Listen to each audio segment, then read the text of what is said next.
Folks, Black Star Network is here. Hold no punches. I'm real revolutionary right now. Support this man, Black Media. He makes sure that our stories are told. Thank you for being the voice of Black America, Roland. Stay black. I love y'all. All momentum we have now, we have to keep this going. The video looks phenomenal. See, there's a difference between Black Star Network and Black-owned media and something like CNN. You can't be Black-owned media and be scared. It's time to be smart. Bring your eyeballs home.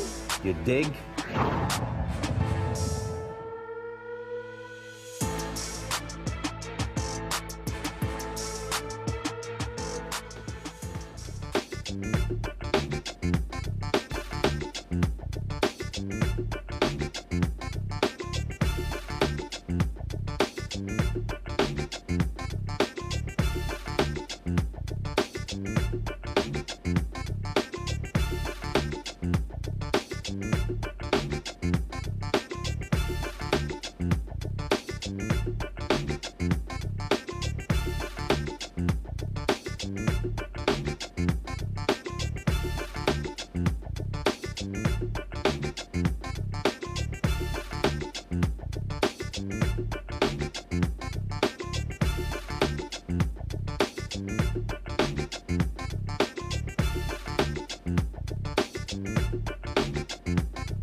Today is Monday, November 11th, 2024, coming up on Roland Martin Unfiltered, streaming live on the Black Star Network. The Federal Emergency Management Agency has fired an employee accused of instructing Florida relief workers not to go to homes with yard signs supporting Donald Trump.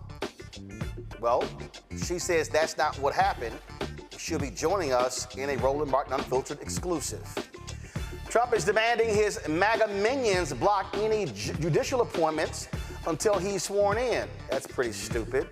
And folks, the world is truly laughing at us. Scottish leaders get into a heated exchange over congratulating the orange man on winning. Plus, we'll examine how Elon Musk's acquisition of Twitter may have helped Donald Trump rise to political power. In addition to that, guess what? Lying simply works.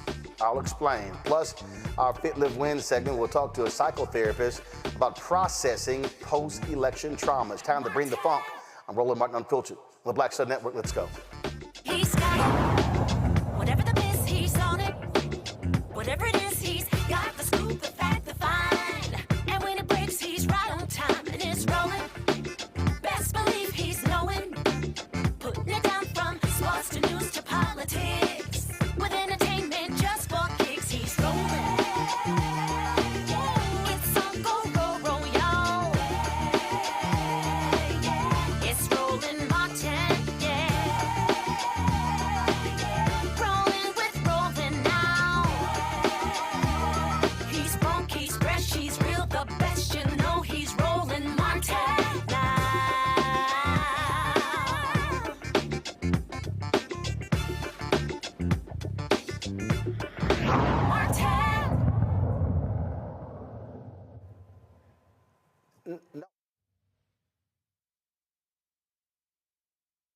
All right, folks, lots of conversation over the weekend after the Daily Wire published a story that said a Federal Emergency Management Agency employee told folks there in Florida not to go to the homes of folks who had Donald Trump signs on their property.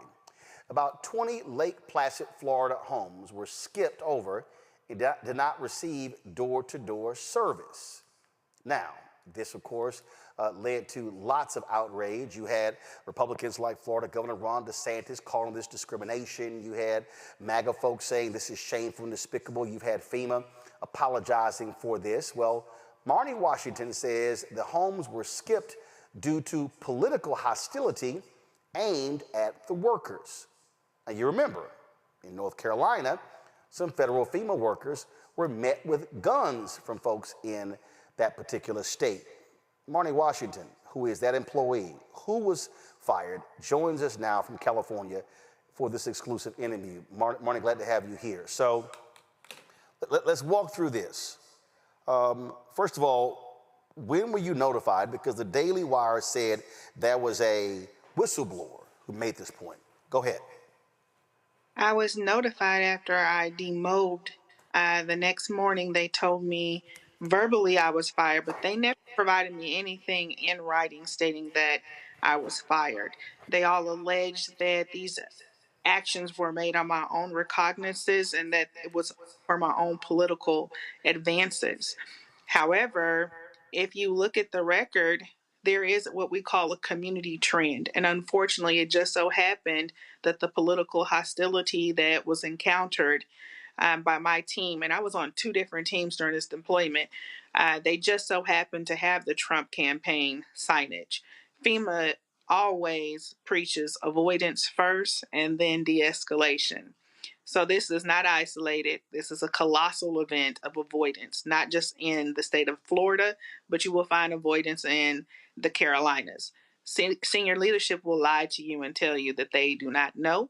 But if you ask the DSA crew leads and specialists what they are experiencing in the field, they will tell you. Demand for FEMA to give you those incident reports. They will substantiate what is happening to us in the field. Okay, so let's go through that.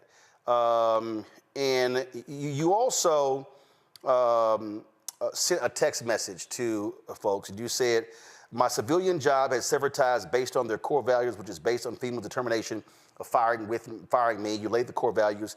You said, "Which of these did I violate?" You said, "I did not vote for Kamala. I'm nonpartisan. FEMA did not give me fairness. They violated their own values. They know homes are being skipped due to political hostile encounters." So when you say you didn't vote for Vice President Kamala Harris, did you not vote at all in this election? Correct. And so I didn't even have an opportunity to vote at all in this election due to the amount of deployment requests and the high demand of help that is needed with FEMA. So, okay, so you normally do vote. You simply didn't vote in this election. Correct. Okay, so let's go through this. And again, they say you skipped the homes. And so when you talk about the incident reports, have you released those publicly? Have you released the report saying this is where I notified FEMA executives of these particular homes and how they were hostile to our workers? So I have not relinquished any reports. And any time that we relinquish reports, we do not state specific homes due to PII.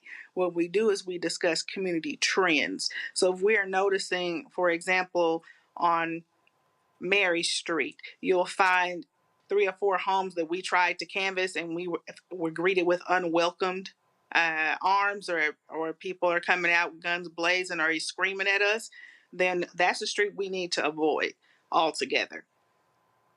Okay, so let's so first and foremost, is you work with, is it Avanoff? Oh, that's my civilian job, Avanoff, yes. Okay, all right, so I'm sorry. So explain us civilian job and fired from FEMA for folks who don't understand. Yes, At home, I have a regular job like everyone else. I have an executive position. I take care of things there. For that job, I'm in contract with them on their terms. And then for FEMA, I work as a reservist. So my time for them is on call based on deployments orders that I receive. So explain that when you say the deployment, FEMA's not military. So what does that actually mean?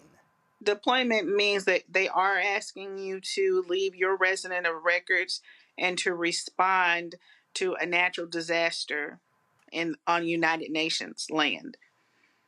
Okay, and that, so how long had you been working in this capacity with FEMA? Since 2019. Since 2019. So you had worked other disasters around the country. Correct, and I always exceed the expectation, and I come highly recommended. Okay, so when they say a FEMA employee, are you technically a FEMA employee or contract? I am an employee.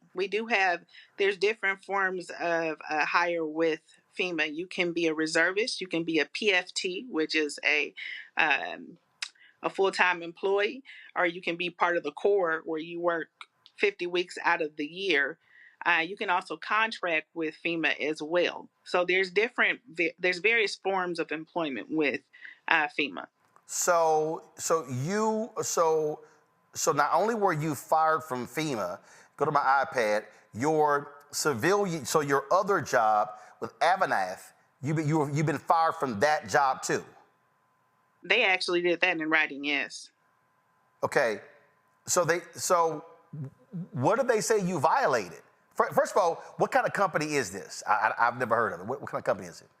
It is a property management company.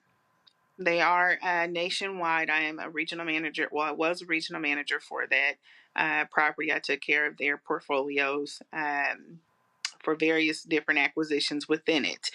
I'm not sure what core values I have violated there because my actions with FEMA have nothing to do with them at all. Yeah, so I'm reading this, and this is from a Pat Gaudin, Gaudin. It says, I regret to inform you that your employment with Avanath is being terminated effective November 15, 2024. However, your last day working with Avanath will be effective immediately due to violation of the company's core values and workplace policies.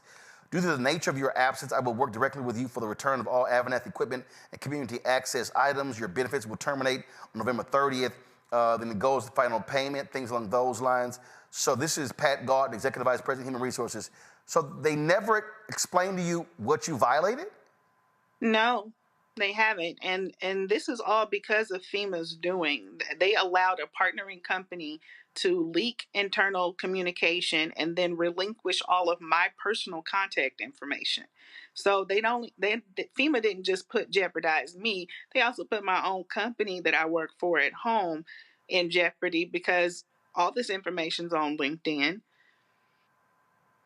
And FEMA has not gone after these people that has leaked this information, that has breached our policies. So you talked about hostility. This was a text message that you sent us where one of the folks out there said, good morning, LeGros Road is politically hostile. We are not canvassing this street any further. Moved on to North Lakeview Road. Great decision. Thanks for the update. Exactly. So my senior leadership was aware of the amount of encounters that was going on in the field. Again, this was my second time and a second crew in Florida and experiencing unwelcomed behavior from the residents. Now, not all Floridians have been unpleasant, but for the most part, the ones that are very passionate about their disdain for FEMA, they have no problem expressing it. So walk us through this. You also sent us this, and it says how it works. Purple paint marks. Property owners can paint vertical lines of purple paint on trees or posts along the perimeter of their property. It said why it's important for safety, clear boundaries, avoiding accidents. The purple paint clearly communicates that entry onto the land is prohibited without permission, reducing the risk of trespassing-related confrontations. So explain to us what this means, what this is. It means they can shoot you. If they don't have the sign up that says that they will shoot you, purple rocks and painting of trees means that you are likely to be shot. It means you're unwelcome. Do not come. So, and they mean that by force. So if the purple paint is there, that's giving you permission to come onto their property? No, you do not enter. That's why the word avoidance is down there. Okay. So, yes. You stay away. So again, for people who don't know, so these are FEMA's rules, correct?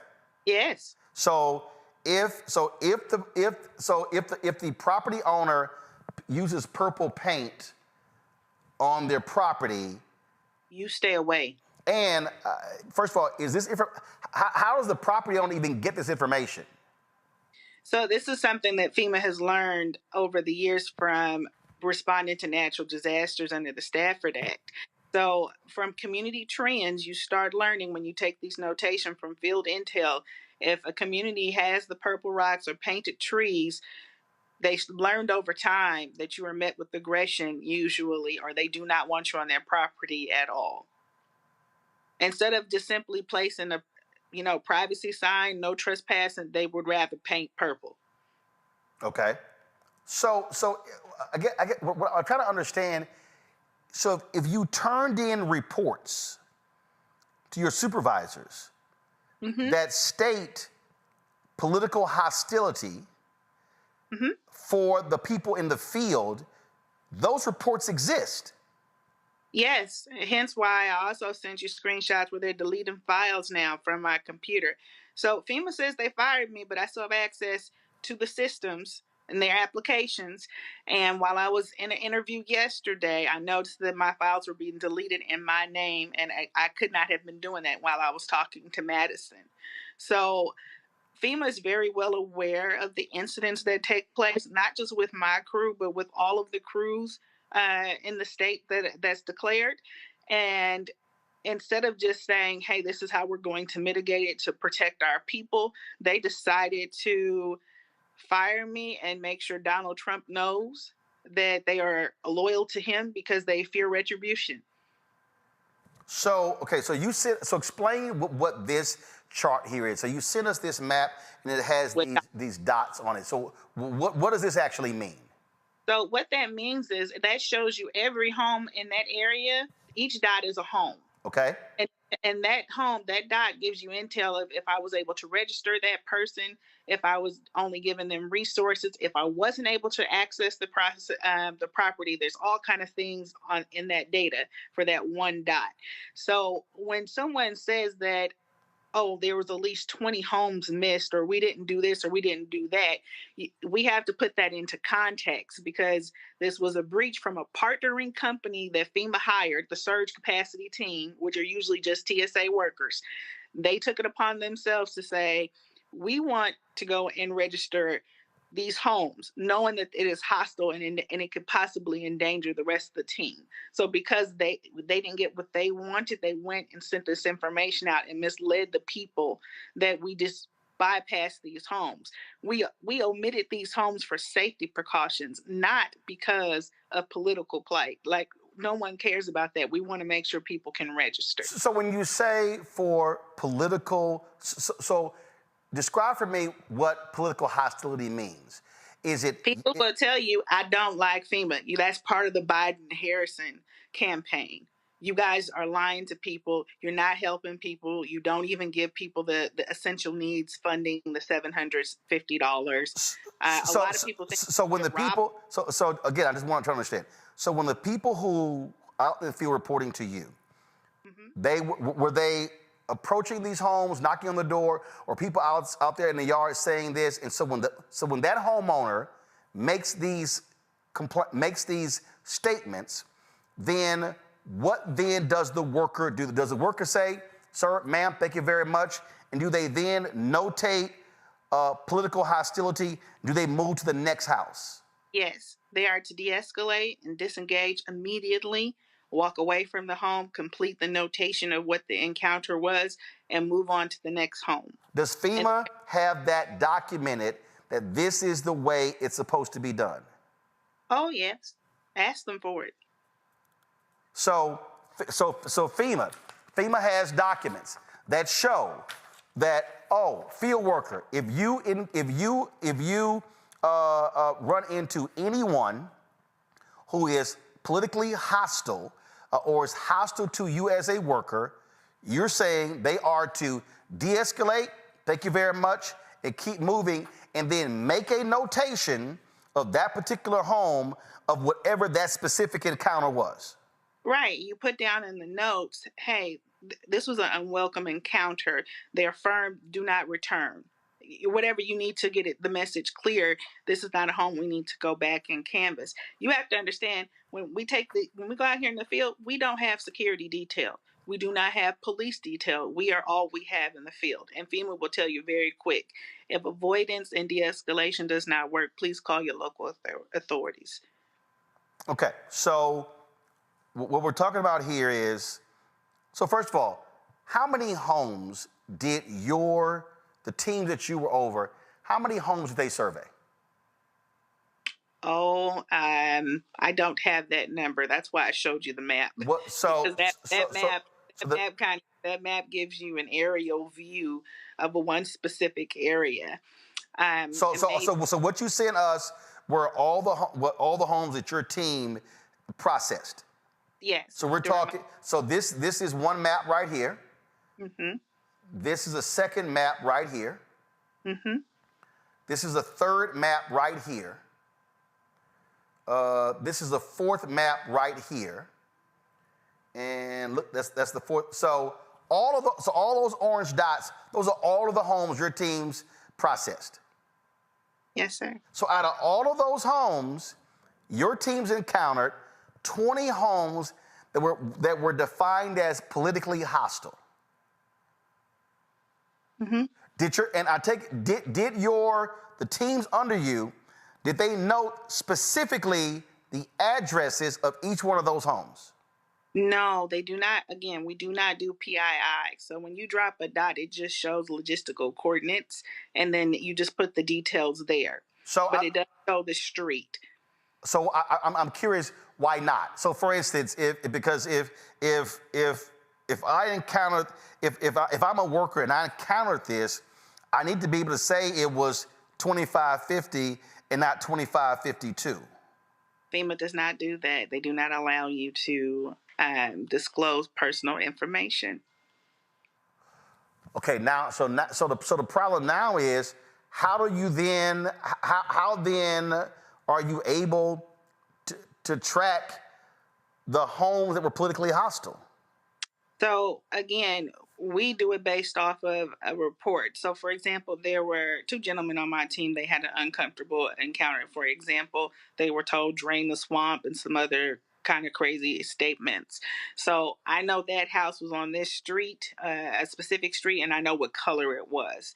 And then if I have another team member tell me on that same street that they had another incident, it's like, okay, this is starting to become a trend.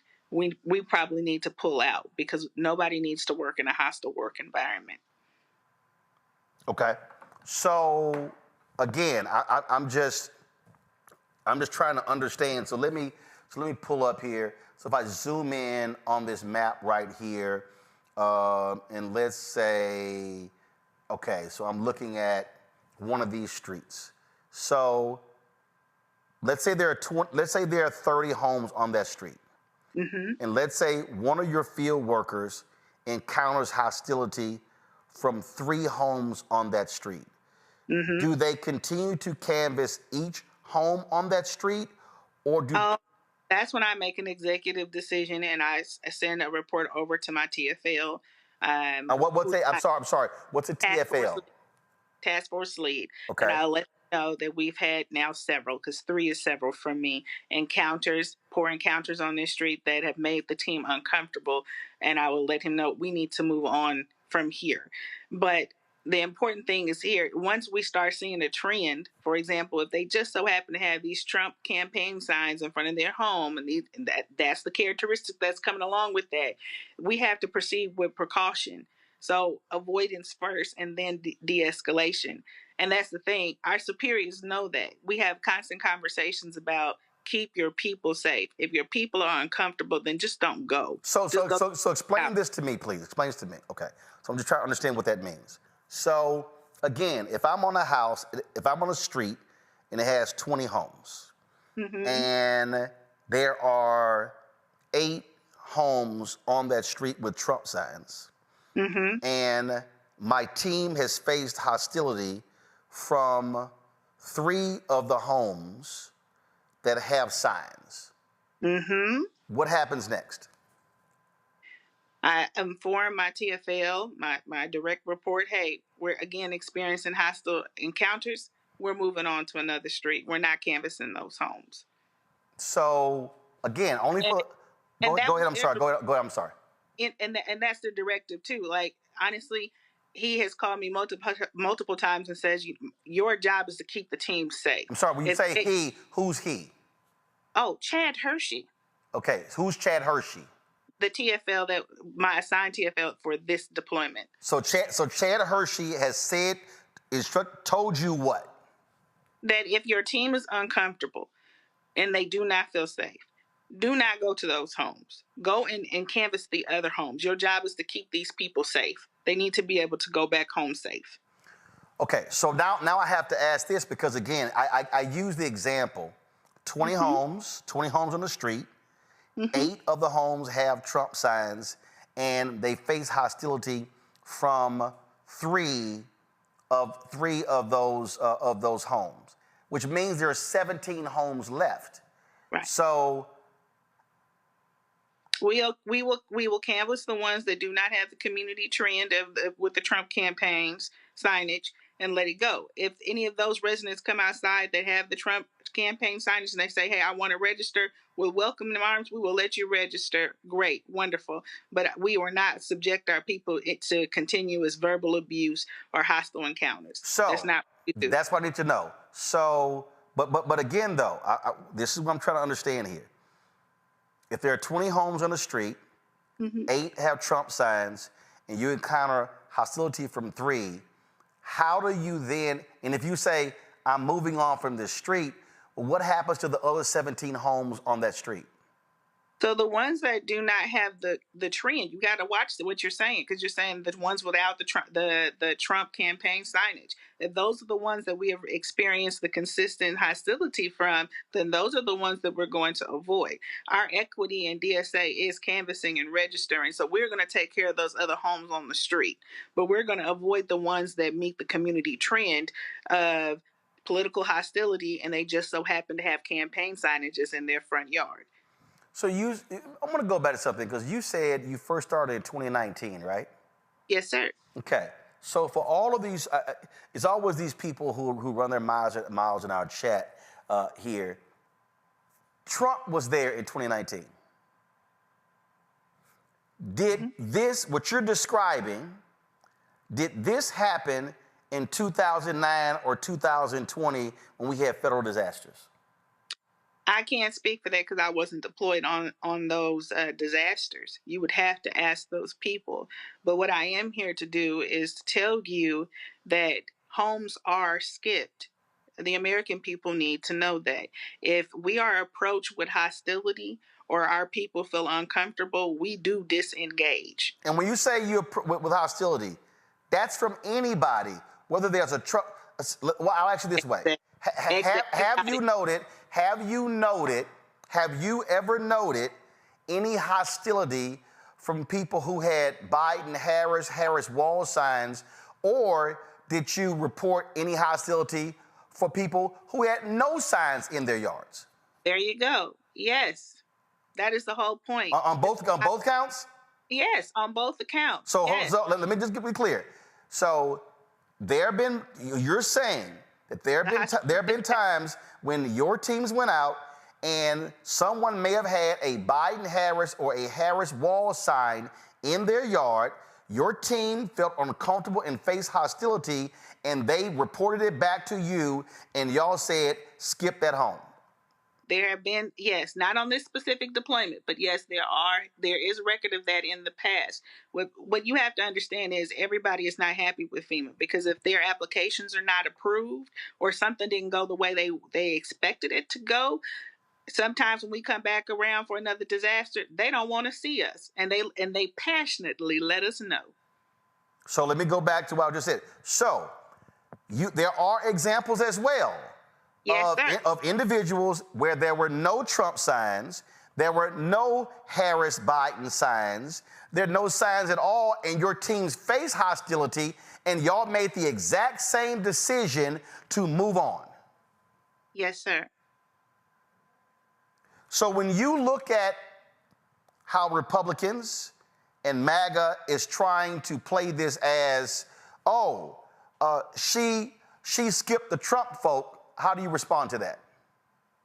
I respond to it in the same fashion that I'm going to respond to you now. If you greet any of our team members with hostility or aggression, we will de-escalate and disengage and move on. We cannot take that risk to deal with that type of behavior. It's just not ethical for a work environment, for anybody. And again, you're saying here that those reports were turned in. You're saying that your supervisors or your team leads, they are aware of this. You're saying that they are aware that this is not politically driven. It is driven based upon the hostility shown towards FEMA workers in the field. Yes. Okay. Would you like, now again, FEMA has not released these reports. They've apologized and they're going to fix these issues. Would you like for the House Oversight Committee, Congressional Black Caucus, and others to actually call you and say, if y'all want the truth, call me to a hearing and let's put it all out there so folks can understand, because clearly FEMA has fired you. Your other job has fired you. That's cost you significant amounts of money. You're unemployed. And so you're being made out to be this evil anti-MAGA person. Yes, I take all help and assistance right now.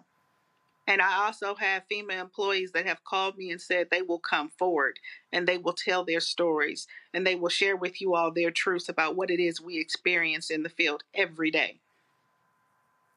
You talked about what you are going through. Do you have a family? I do. And I have people calling me saying that they're going to rape me and that they're going to give me a proper nigger lynching. I have people calling me, telling me that I am a horrible person, saying ungodly things to me.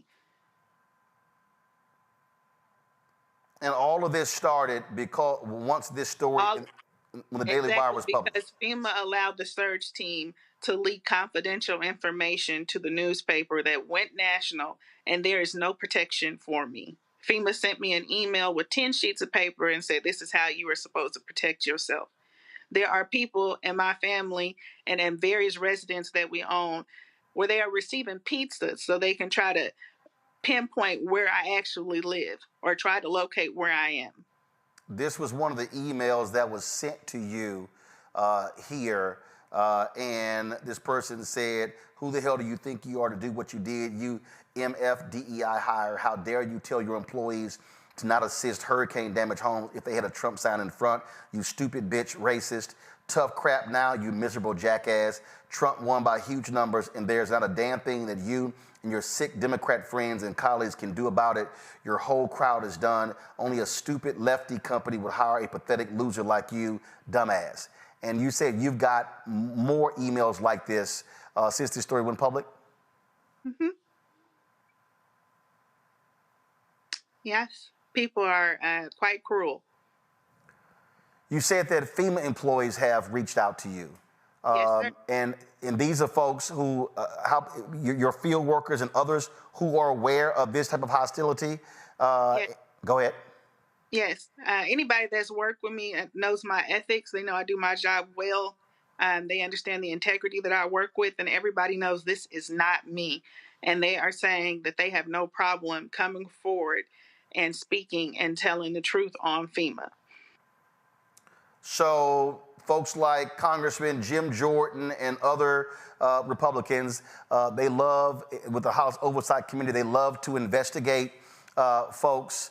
And so I'm sure they may try to throw out, let's investigate FEMA now. You're saying, I welcome these Republicans holding a congressional hearing so you can come present your information.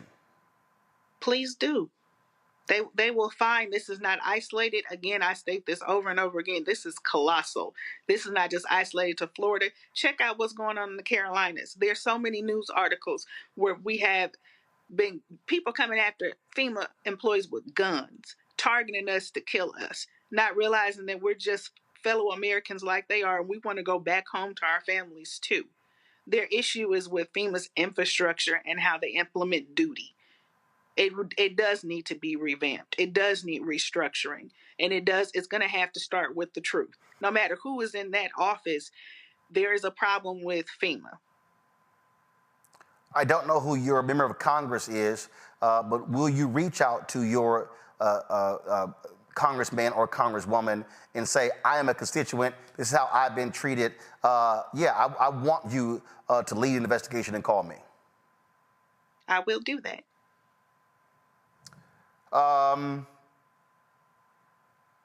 You talked about the threats that you've received. Have you had to leave your home for your safety? Oh, yes. I'm in a secure location. So as a result of these threats, you no longer living in your home. Correct. Your family is impacted. You've been fired from your civilian job, and you're simply out here just dealing with this day by day. Correct. Anything else, Marn'i, like that? I do implore you guys to talk to the DSA crew leads. I do implore you guys to talk to... One second. When you said the DSA crew leads? Mm-hmm. What is DSA? Disaster Survivor Assistant, crew leads, and specialists. They will tell you the truth.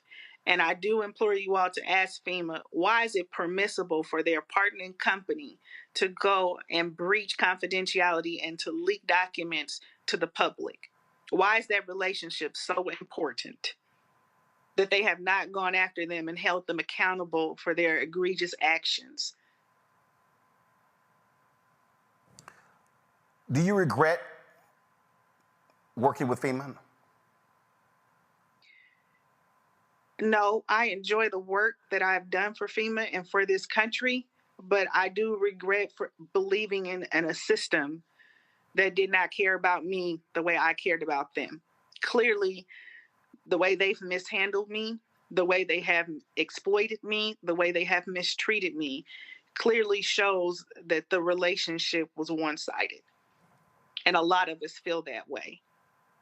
Regarding your civilian company, Avanath, that's how it's pronounced, firing you, are you considering suing them for wrongful termination? I'm open to explore all options at this point because I don't even know where to start. So if there is someone that can help me, this is my cry to help. This is my call to help. If there's someone that can help me legally throughout this process, please contact me. Let me know what are my real rights in this situation. Where do I go from here?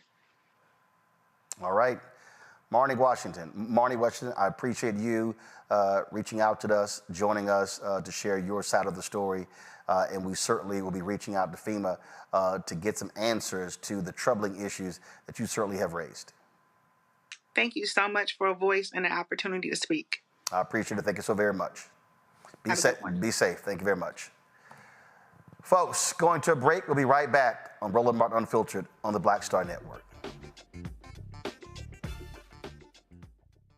Pull up a chair, take your seat. The Black Tape with me, Dr. Greg Carr, here on the Black Star Network. Every week, we'll take a deeper dive into the world we're living in. Join the conversation only on the Black Star Network. Hi, I'm Dr. Jackie Hood Martin, and I have a question for you. Ever feel as if your life is teetering and the weight and pressure of the world is consistently on your shoulders? Well, let me tell you, living a balanced life isn't easy. Join me each Tuesday on Black Star Network for A Balanced Life with Dr. Jackie. We'll laugh together, cry together, pull ourselves together, and cheer each other on. So join me for new shows each Tuesday on Black Star Network, A Balanced Life with Dr. Jackie.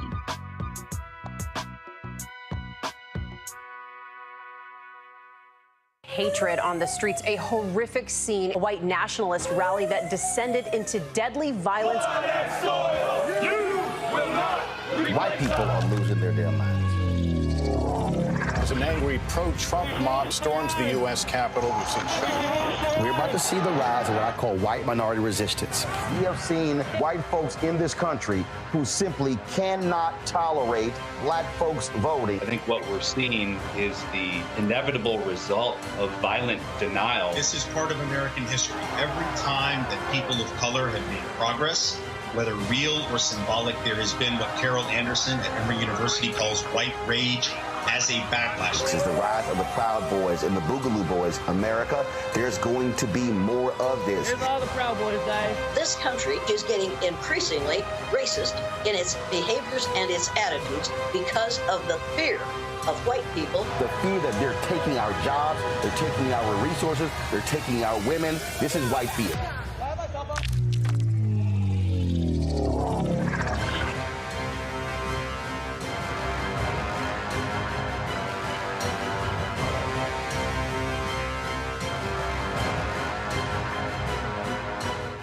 Hey, this is Motown recording artist Kim. You are watching Roland Martin Unfiltered. That boy, he always unfiltered though. I ain't never known him to be filtered. Is there another way to experience Roland Martin than to be unfiltered? Of course he's unfiltered. Would you expect anything less? Watch what happens next.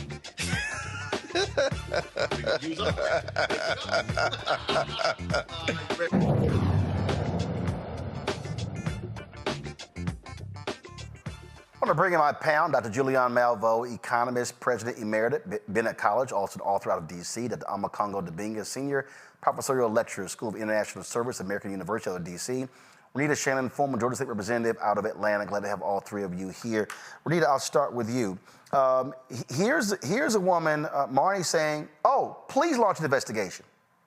Oh, please, bring it all out. So she's not trying to run from this.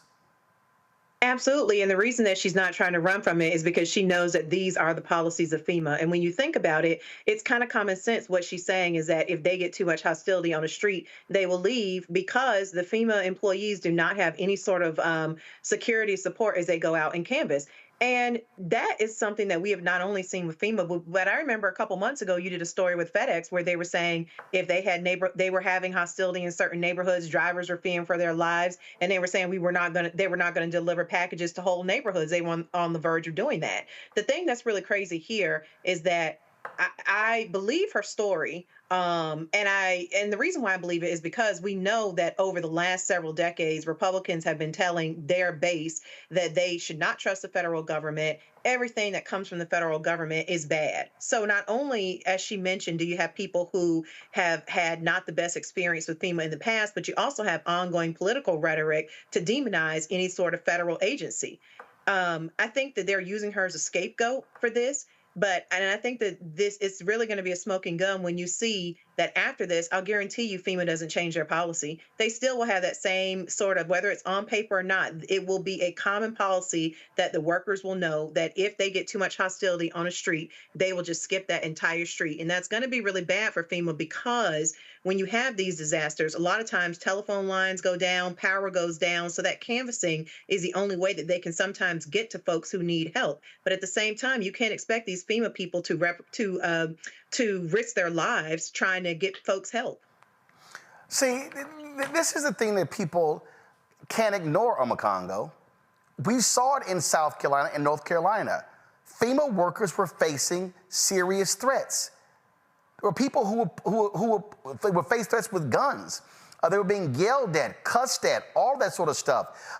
Folk telling them, get the hell away. MAGA folk can't act like that didn't exist. Mm-hmm. Mm-hmm. Absolutely. And the fact that they're all crying foul now, when you read that email that was sent to her, how could you do this? And Ron DeSantis calls this an outrage and it's preposterous that these types of things could happen. The track record is there. I'm terrified for her. And I hope that as we continue to stay in touch with her, there's some type of GoFundMe or something like that. The scary part of this, Roland Martin, is that there's going to be more of this. And this is what's going to happen when local communities, local government, and local agencies, national agencies state agencies that have any type of MAGA leaning, all they have to do is do something very simple like this.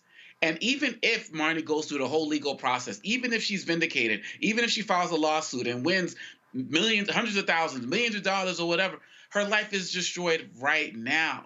And the average person, all it takes is something like this. And this is something that we're all going to have to buckle up for, because they are vindictive people and they don't want to take accountability for anything. Like she said, they're out there with no protections. I was shocked with you as well, Roland, when you were talking about that whole thing with the purple paint, like cross this line and you'll be shot. Like that's just a thing that people can do with no type of repercussions whatsoever.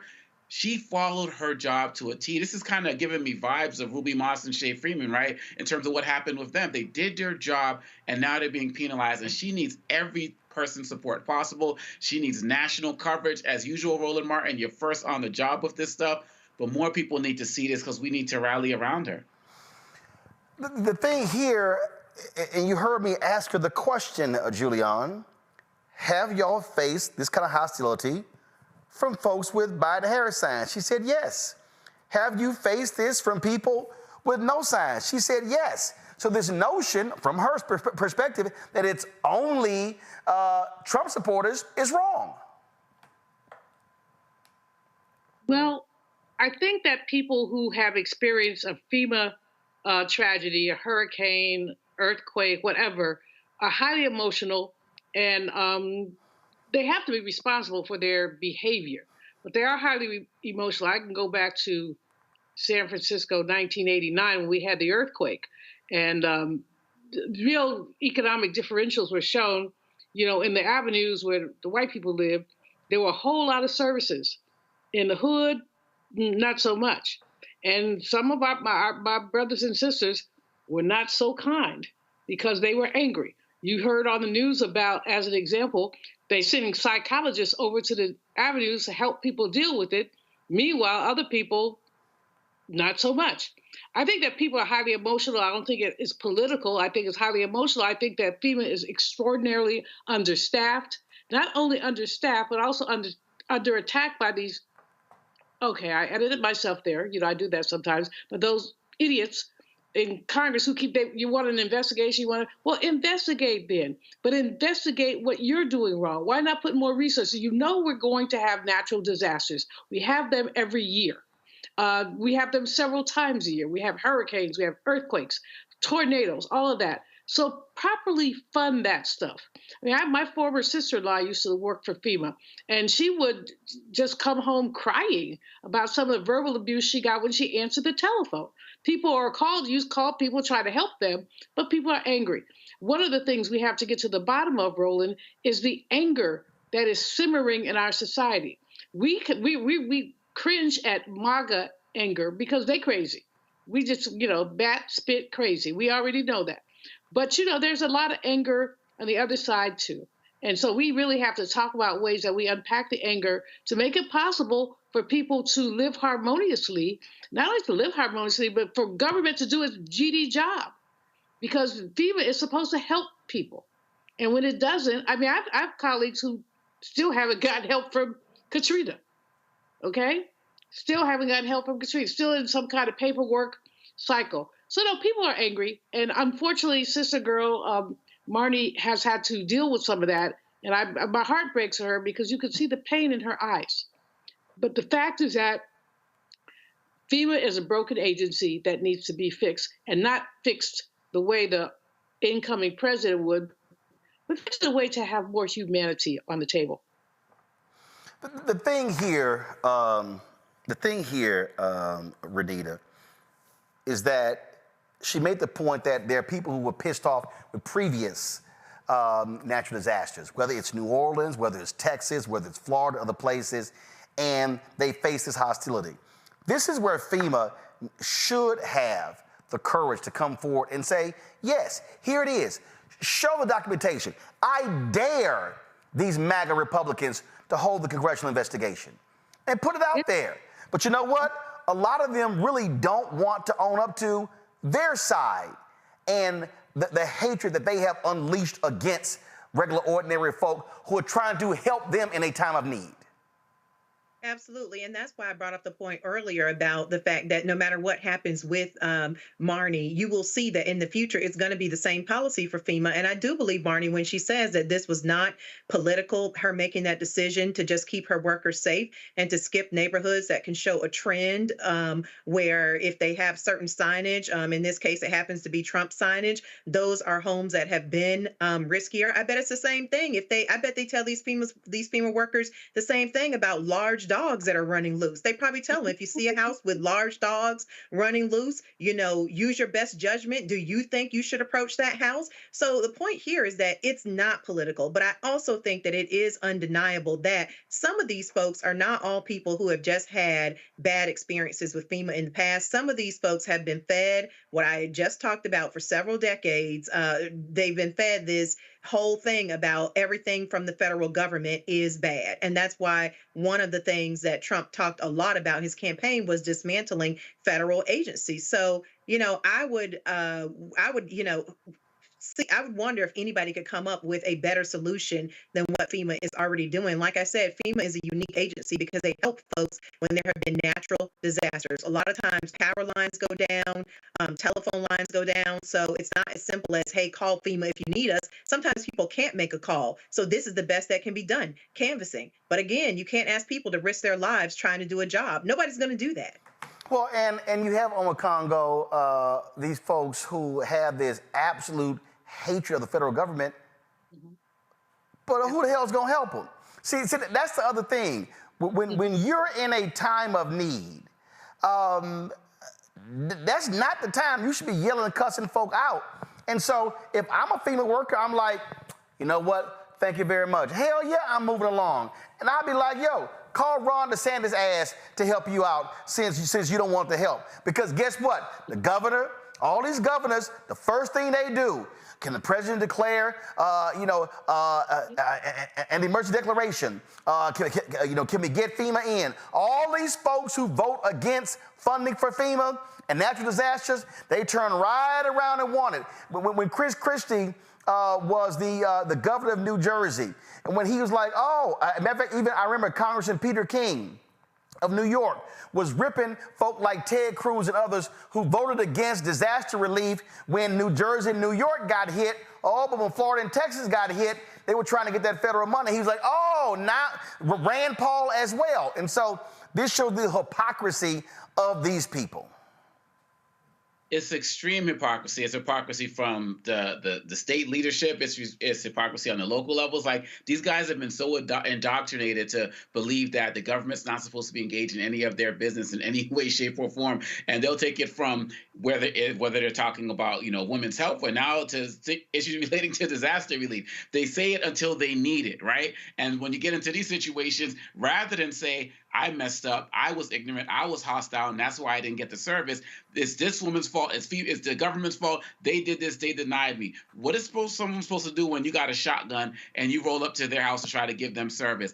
And that's kind of like the disconnect that we see with some of these guys. They have so much arrogance, so much ignorance, so much vitriol for everybody else, but they don't realize that in this society, we need everybody else, and we need government services as well. And the fact that she has to suffer because of their ignorance, because of their vitriol, as we saw in North Carolina and other places, because of the way that they threaten people just doing their jobs to help them, that's the hypocrisy that it enrages me on so many particular levels. And none of these guys are going to come forward. None of these guys are going to take responsibility. And like you said, Roland, I hope these investigations take place. And she needs to get paid for what's happening to her. But again, we are going to see more of this because these guys talk a good game, but they ain't building up their own wealth. They ain't building up their own ability to be able to leave their neighborhoods, to be able to escape these things that are happening. So they're going to need government assistance again. And when they feel like they can be ignorant and violent and get played like this, they're going to be more Marni's unless we keep an eye on these particular situations. Check this out, Julian. MAGA didn't say a word about this here. Go to my iPad, Henry. Former DHS official. Trump wanted to withhold California wildfire money for political reasons. This was an ad put out by Miles Taylor, former chief of staff for the Secretary of Homeland Security, who talked about when they had the wildfires in California, they had to actually explain to Donald Trump. It says right here, in the ad, Taylor alleges, and y'all find the ad, Taylor alleges that Trump asked for funding to be pulled from FEMA during catastrophic wildfires that caused millions of dollars in damage in California because the state was not part of his political base. He told us to stop giving money to people whose houses had been burned down because he was so rageful that people in the state of California didn't support him. In fact, Trump tweeted in January 2019 that California should stop receiving FEMA money until, quote, they get their act together on proper forest management. He blasted Gavin Newsom, and it wasn't until his staffers showed him that the people affected voted for him, Orange County, California, that he then said, okay, he relented. Oh, MAGA real quiet about that. MAGA go be real quiet about a lot of stuff, Roland. The fact of the matter is these people reek in hypocrisy. This man has been empowered now to do this kind of thing, to basically F with people in the name of the federal government. We saw it. We've seen it time and time again, and we'll continue to see it. We have to begin to build the resistance. But California, of course, he has a thing about California because I say we because I'm a native San Franciscan, we are reliably Democratic. But that doesn't mean we don't need assistance when a national emergency happens. So you have to flip it and look at what President Obama did with New Jersey. He could have been a Trump, but he wouldn't be. It doesn't have it in his DNA. But he was very gracious with Christie, walked the beach, learned about what the damage was, and got help there. Mr. Trump does not have that kind of grace. In fact, everything that I've been reading and hearing these past, week or so since the election speaks to the fact that he is thirsty for revenge. That he's making a list and checking it twice, and he's going to get this one and he's going to get that one. I even had a call from a colleague who said, you need to pipe down. And I said, I haven't said anything. She said, they're going to start going after journalists. I said, okay. But basically a lot of people are looking at what the reverberations of this man's unchecked authority are. And I think with something like a FEMA, I could be a Republican living next door to a Democrat. My house burns down. You're going to deny me fire service because it was the Democrat, because you want to help the Democrat? We have to get past this, Roland. It's extreme, and it's why so many people are walking around, going in circles, being upset, because there's just really a lot going on, and this man exacerbates the worst in everybody. Well, first of all, Renita, there's no we. This man and his followers are vindictive. They are the ones who will penalize people. They are the ones who have no morals, no values, no integrity, no credibility, and no ethics, and no character. This is how they actually behave.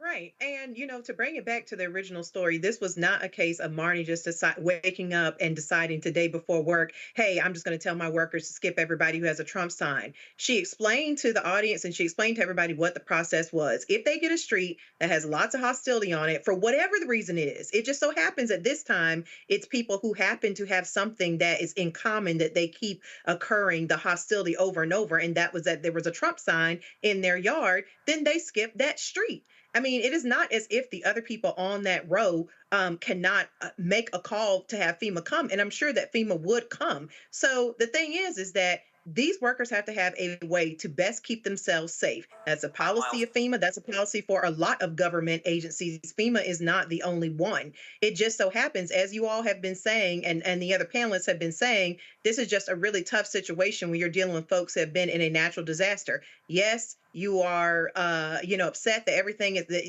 things have been catastrophic for you. Yes, you've endured a lot by going through the natural disaster, but you still have to have your wits about you to, not abuse folks who are trying to help you. And that's really what it boils down to. This is the ad Republicans Against Trump put out regarding the former DHS Chief of Staff, Miles Taylor. Watch this.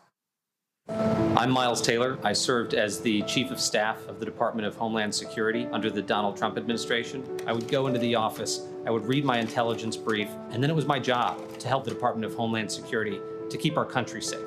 What we saw week in and week out. And for me, after 2.5 years in that administration, was terrifying. We would go in to try to talk to him about a pressing national security issue, cyber attack, terrorism threat. He wasn't interested in those things. To him, they weren't priorities. The president wanted to exploit the Department of Homeland Security for his own political purposes and to fuel his own agenda. The California wildfires. On a phone call with the Federal Emergency Management Agency, he told FEMA to cut off the money and to no longer give individual assistance to California. He told us to stop giving money to people whose houses had burned down from a wildfire because he was so rageful that people in the state of California didn't support him and that politically it wasn't a base for him. The policies at the border, he wanted to restart zero tolerance and separate families. He said he wanted to go further and have a deliberate policy of ripping children away from their parents to show those parents that they shouldn't come to the border in the first place. So I played the relevant part, that is that part about the California wildfires. And the reality is there were other people who corroborated what he said. But Republicans are very quiet about that. I keep telling y'all, it's gonna be a whole lot. Let me tell you something right now. It's gonna be a whole lot of hashtag we tried to tell you happen over the next 4 years. And I'm gonna deal with that later in the show because America, you made this bed. Now y'all gotta sleep in it. Our bed is clean. Folks, gotta go to a break. We come back more on Roland Martin Unfiltered on the Black Star Network, including, again, breaking down how lying, yes, how lying is very effective. Folks, support the work that we do. Join our Bring the Funk fan club. Of course, you can see your check and money order, P.O. Box 57196, Washington, D.C., 20037-0196. PayPal is R Martin Unfiltered. Venmo is RM Unfiltered. Zelle, Roland at RolandSMartin.com, Roland at RolandMartinUnfiltered.com. And we have found a workaround with Cash App. Keenan, seeing that graphic. And so, again, we're going to have that for you later in the show.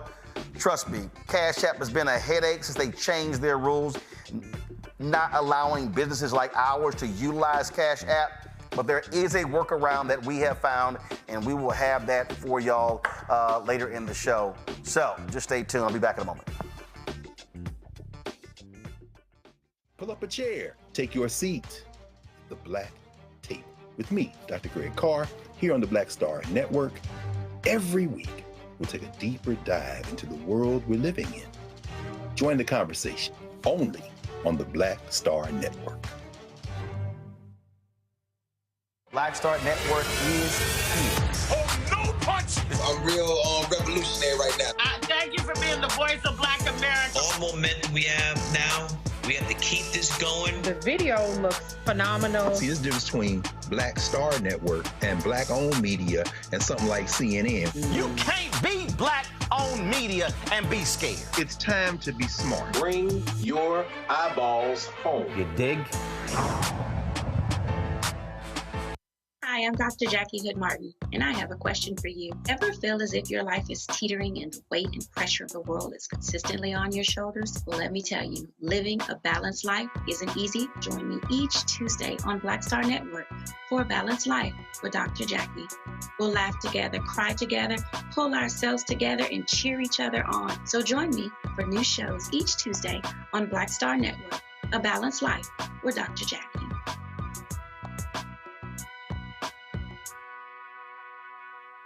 Now that Roland Martin is willing to give me the blueprint, hey, Cyrus, I need to go to Tyler Perry and get another blueprint because I need some green money. The only way I can do what I'm doing, I need to make some money. So you'll see me working with Roland. Matter of fact, it's the Roland Martin and Cheryl Underwood Show. Well, should it be the Cheryl Underwood Show and the Roland Martin Show? Well, whatever show it's going to be good.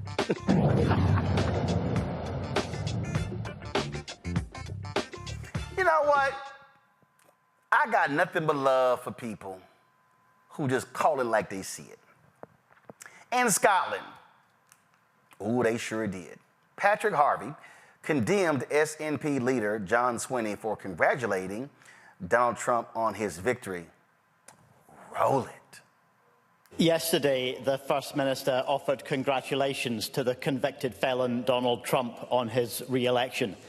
Writing officially on behalf of the Scottish Government, he wrote that he is sure Scotland's cultural and social ties with the US will flourish during the presidency of a misogynist, a climate denier, a fraudster, a conspiracy monger, a racist, a far-right politician who tried to overturn an election result both covertly and by inciting violence.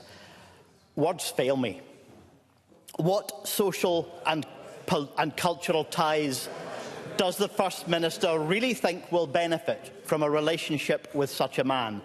And more importantly, what has the First Minister done so far to reach out to the marginalised and vulnerable people whose lives are most directly threatened by a second Trump term?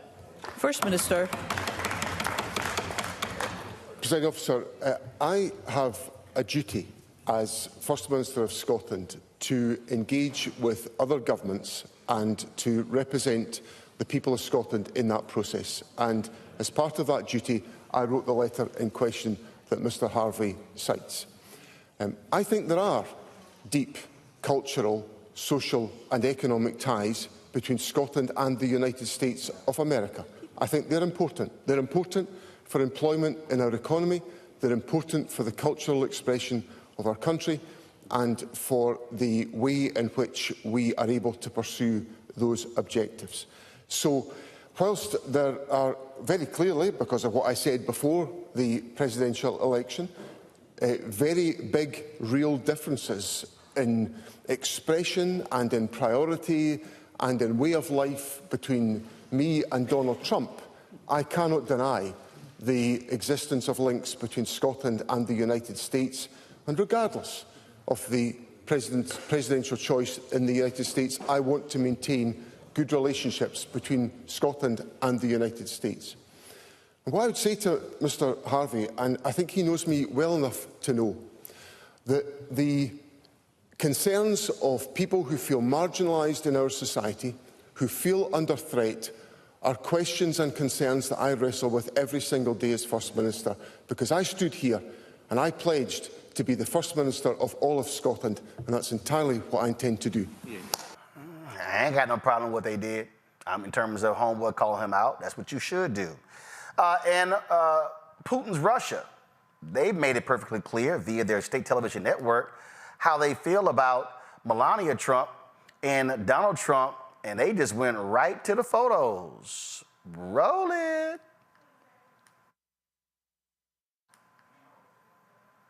So here's a video here, y'all. So they were talking on Russian state television about those two, and they had no problem showing the pornographic photos of Melania on their broadcast. Renee, look at your mouth wide open. Come on, y'all missed that? Yeah, they sure did. So they're like, yeah, okay, all right. That's called, Donald, we letting you know how we roll. Yes, I did miss that. It's called ho, ho, ho. Yeah, this is the first time I'm seeing that. I did miss that. On the original story with the first prime minister, I mean, I think that the other elected official who called him out was really speaking authentically about how he felt about the statement. The first minister is trying to hide behind, oh, this is my official duty. We have to keep relationships good with the U.S. because that's one of our partners. But his statement went above and beyond just keeping things in a working relationship. And I think the other elected official called him out on it. So, you know, what I think is that for the first minister, what he should have done was, if this is how you really feel, stand 10 toes down on it. Don't try to hide behind your position. You know, just say it with your full chest. Hello. And see, everybody's sitting here, not wanting to say, in terms of how they're rolling. And look, I'm a con, go check this out. So, and again, Biden and Harris are trying to be nice and cordial, doing the right thing. But see, here's my whole deal. When you know who you dealing with, I'm sorry, I ain't got to play that game. So Orange Man is coming to D.C. on Wednesday to sit down with Biden. After all the trash he said about him, it's going to be this fake smiling and everything like that. And let's remind people, his punk ass didn't do that on Congo in 2020, okay? And so now you got Melania, she's like, yeah, I'm not coming. So she's snubbing First Lady Jill Biden, which is a traditional meeting that they actually do as well. This is who they are. And so remember, they skipped the inauguration. I'm telling you right now, I'm a Congo, I'm being straight. I wouldn't have no problem if the VP was like, yeah, I'm good. I'm good. If Barack and Michelle was like, yeah, we're gonna be at an MLK event on that day. I ain't got a problem at any of them, because here's the whole deal. These people here, they have no class. They have no grace. They are sore losers. And I'm sorry, I ain't about to sit here and give you, I'm not going to give you the respect of the office of president since all you had was disrespect. Absolutely. And somebody asked, Biden as he was walking away, do you still believe that Trump is a threat to democracy? And he didn't respond to it. And this is what Timothy Snyder talks about in his book on tyranny, this acquiescence in advance, just kind of just letting go of the power before people even get in. And look, the fact of the matter is, with the inauguration, like you said, the reason why Kamala and Trump met the first time at the debate was because he wasn't at the inauguration. And even right now, when you look at the fact that the Trump administration has not signed a memorandum of understanding for the transition, this is what happened during 9/11. That MOU wasn't signed. And so some of the intelligence that needed to be transferred over that affected us come 9/11, that's what happened. And so right now there's intelligence that his transition team is supposed to be receiving, but he didn't sign the MOU, so he doesn't care about that. He's already talking about going through the process of having reset appointments where he doesn't have to go through the Senate. He does not give a damn about this institution. And Biden going out, Biden needs to pardon his son. I'm just saying. On the way out, why are you going to try to get all nice like you feel like it's going to change Donald Trump? It's going to reveal something about him. Y'all thought that the first time around. If he was a threat to democracy, which is why you stayed in to run for a second term, even though you said you wouldn't, Biden, don't try to go on the way out and try to be all nice. The way that and you don't got to be like what we're doing. I'm just saying, it's like, yo, just say the truth. Look at Tom Homan, the people he's looking to bring in, the child policy, the separation policy, Stephen Miller, all of these guys that he wants to bring. This is what he wants to do to America again. So at the very least, just have a little bit of a spine, as you said. You can still acknowledge the election was won and it was fair and all of that other type of stuff, but it don't change the fact that this dude is a threat. Period. Just say it. Julianne, go ahead. Yeah, see, if I was Brother Biden, I give him some peanut butter crackers and a bottle of water, as opposed to, nice cookies and whatever crumpets they do in the White House. And I would hardly have anything to say to him, or I wouldn't have the meeting at all. I mean, he's called Biden out of his name. He's disrespected our vice president in the basis of terms. And so, and we've got a brilliant, beautiful, classy VP, and he got, without being crass, a ho as a partner. Anyway, I'm with Omar Congo. I don't think that he has. I wish President Biden, and he's of a different generation, and he is genteel. That's the thing about him. He's a genteel man, but some of that gentility has not served him. And I mean, if it was you, me, you, Roland, or me, or a couple other people, we would say, "Yo, MF, get your funky hind parts up out of here." We shook hands, But, I'm not genteel, and neither are you. But the bottom line here is, of course, there are protocols of office, protocols of the presidency and the vice presidency. And Vice President Harris has been so gracious and so brilliant in the face of ignorance. How dare Melania attempt to disrespect Jill Biden? She ain't fit. I'm going to quote Carolyn Cheeks Kirkpatrick, used to be Congresswoman from Michigan. She said to someone, "You're not fit to carry my bra strap." And that's what Jill Biden could say to ho, because basically... I'll never forget 2017. First of all, I didn't watch that trash inauguration. And let me just let y'all right now, we ain't running that bullshit here. So I'm just letting y'all know, I ain't wasting no energy. January 20th is MLK Day, and that's the only thing we'll be focusing on the Black Star Network on January 20th, and that's MLK Day. So just letting y'all know. But here's why. I mean, I'll never forget this video, and I had to find it. I want y'all to see Hillary Clinton, this deep breath she had to take when she and President Bill Clinton were about to walk out onto the Capitol steps to prepare to see that thug sworn in. Watch this.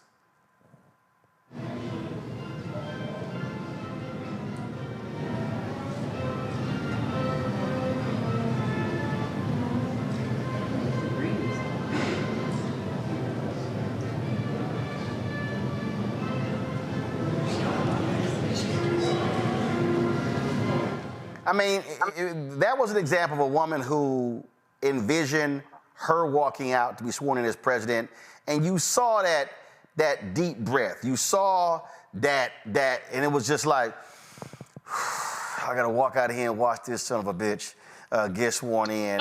And if you see the video here, you see right there in terms of the smiles and the shaking hands and whatever. But here's the thing here. Again, classless Donald Trump and Melania Trump didn't have the guts to do this. They didn't have, go and say it right now. I want y'all to say, they didn't have the guts to understand that the nation is bigger than their frail, sorry, trifling, trash-ass ego. And see, I don't forget. And you're gonna see in a second when she and Bill Clinton walk out and you see, okay, let me perform as former First Lady. Let me smile, let me be here. This is about the nation. This is about being bigger than us. This is about being bigger than our ego. And you see, in terms of how she looked, that thug, Renita, him and Melania, they didn't have the guts to do that. And if Melania had any character, any integrity, any credibility, any ethics or morals or values, she could have said, Donald, you ain't got to go. But I'm going to go because that's what first ladies do, even when you lose. So I don't give a damn about either one of them. No, I appreciate people. Nobody else does. I don't even think that it's about guts. It's about authenticity. And I'm not speaking for what is not personal experience. My second year elected to the Georgia House of Representatives, Brian Kemp got elected governor. He ran a campaign of hate, talking about how he was going to round up immigrants in his truck. And he was campaigning with well-known white supremacists and basically bragging about his record of suppressing voter rights for Black folks. And so, you know what? I said on my Facebook, I didn't even think it would be picked up by the news, but it happened to be. I don't care, because I was always authentic for my 6 years. I put on Facebook, it would be inauthentic for me to attend the first speech to legislators that the governor gives because this man ran a campaign of hate against my community and other communities of color. So no, I will not be attending that first speech. And after that, I invited other legislators to follow and do the same. And I ended up accidentally leading a legislator boycott of Brian Kemp in his first major speech to legislators. Why? Because that was authentic for me. For me to go and sit in a room with a man who had, ran a campaign of hate against people who look like me, which I knew was going to have real consequences in my community, that was just inauthentic for me. So I didn't go. I think the public appreciates authenticity, and I don't think that anybody should be giving elected officials a pass for, oh, well, you have to do that because that's the job. No, you don't. You're still a person before you're born a person. You're not born an elected official. And I think the public appreciates authenticity. I don't regret leading a legislator boycott against Brian Kemp. I didn't regret it then, and I don't regret it today. I had somebody named Poppy on a message board said, Roland, you petty. Yes. And your point. Yes, I am. And I damn right will call it petty because these people are shameful. And I am not going to at all reward these people. And so I shall meet their nastiness with being petty. All right, folks, there's a group out of Europe who put together this video that lays out the timeline of apartheid Elon Musk. And what they did was, the group is called Led by Donkeys, and they broadcast this on the Tesla headquarters there in Amsterdam. And, all that stuff Musk was saying, they were all lies. Oh, I'm not going to get involved in politics, all that sort of stuff. The reality is he did. By buying Twitter, he had access to all of that data.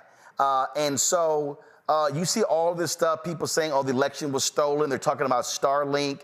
And, Joe Rogan had a video saying that Elon put together an app saying he knew 4 hours before the election was called that Trump was going to win. And people are saying that's because of Starlink, things along those lines. Not sure all about that, but I need people to understand the danger.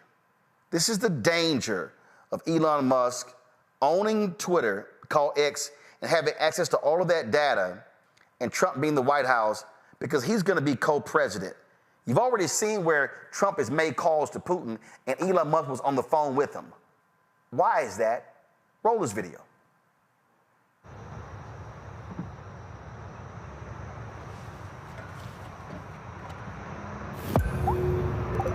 This is the story of how the world's richest person, the owner of Tesla and X, bought the global town square, then corrupted it before using his immense wealth to help elect a convicted felon. April 14, 2022. Elon Musk makes an unsolicited offer to buy Twitter for $44 billion. He claims the site has become politically skewed and says, for Twitter to deserve public trust, it must be politically neutral. October 27th, the deal goes through. The next evening, a far-right conspiracy theorist breaks into the San Francisco home of Democrat House Speaker Nancy Pelosi, intending to kidnap her. Pelosi is away, but the man attacks her husband Paul, hitting him repeatedly on the head with a hammer. Paul Pelosi escapes with his life, but requires surgery for a fractured skull. While most people take the chance to decry political violence, the new owner of Twitter, Elon Musk, posts a tweet sharing an entirely false claim that Paul Pelosi was in fact injured in a drunken fight with a male prostitute with whom he was involved. Musk includes a link to a false claim on a website that has a history of publishing conspiracy theories, including a story asserting that Hillary Clinton is dead and has been replaced by a body double. Musk's post is retweeted 24,000 times before he deletes it. November 18th, Musk's Twitter starts to unlock previously banned accounts.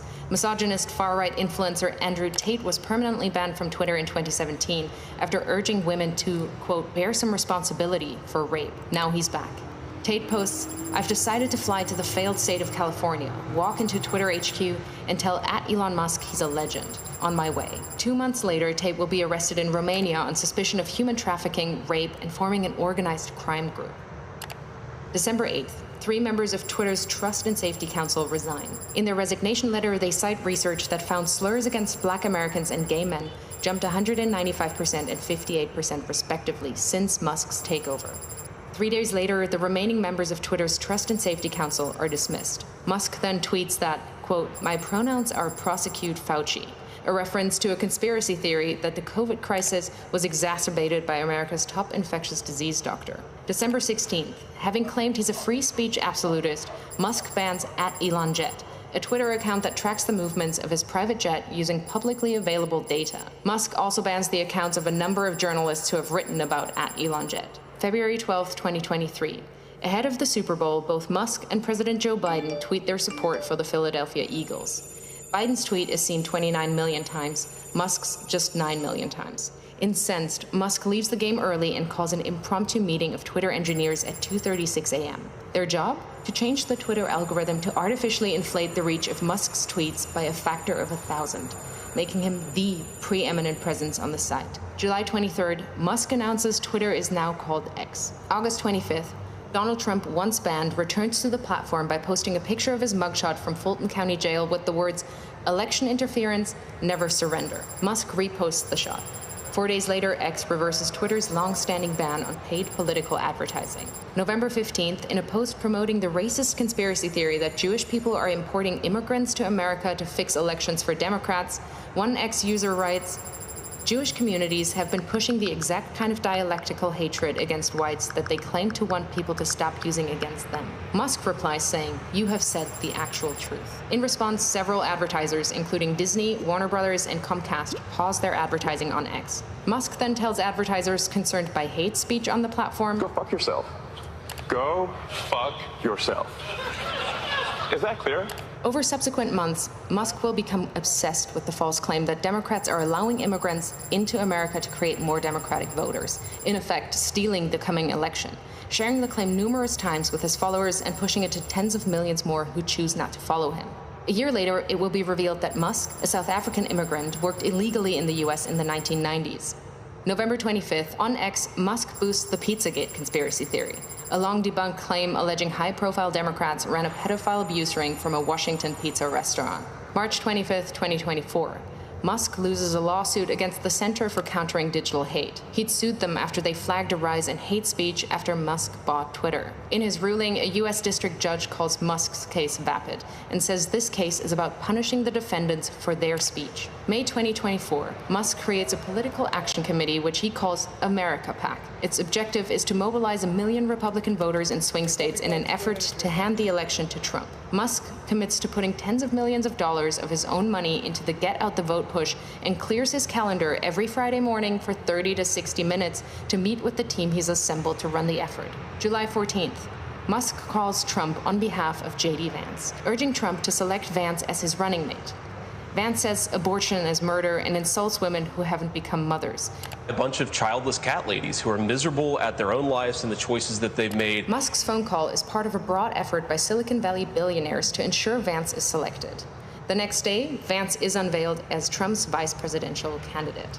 September 6th, Trump says that if he wins, he will appoint Musk to head up a government efficiency commission. And Elon, because he's not very busy, has agreed to head that task force. The idea came from Musk, whose companies are currently facing at least 20 federal investigations. If he gets the role, it would give the world's richest man the power to regulate the regulators who hold sway over his companies. Last year alone, his companies were promised $3 billion across nearly 100 different contracts with 17 federal agencies. September 9th, Musk spreads a conspiracy theory that immigrants in Ohio are eating people's pets. The following day, Trump repeats the slur during the presidential debate with Kamala Harris. In Springfield, they're eating the dogs. The false claim leads to multiple bomb threats against the Springfield immigrant community. September 15th and 16th. Over a single weekend, Musk amplifies a conspiracy theory that ABC leaked sample debate questions to the Harris campaign, falsely claims that the Dems want to take your kids, further fuels racist lies about immigrants eating pets, shares with his nearly 200 million followers on X that Trump must win to, quote, preserve freedom and meritocracy in America, and insinuates that it is suspicious that no one is even trying to assassinate Biden and Kamala, adding a thinking face emoji. The U.S. Secret Service confirms that it is aware of the post.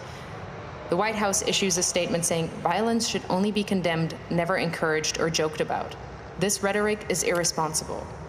October 4th, Musk posts, unless Trump wins and we get rid of the mountain of smothering regulations that have nothing to do with safety, humanity will never reach Mars. This is existential. Musk is the owner of SpaceX and stands to make billions from U.S. government space contracts.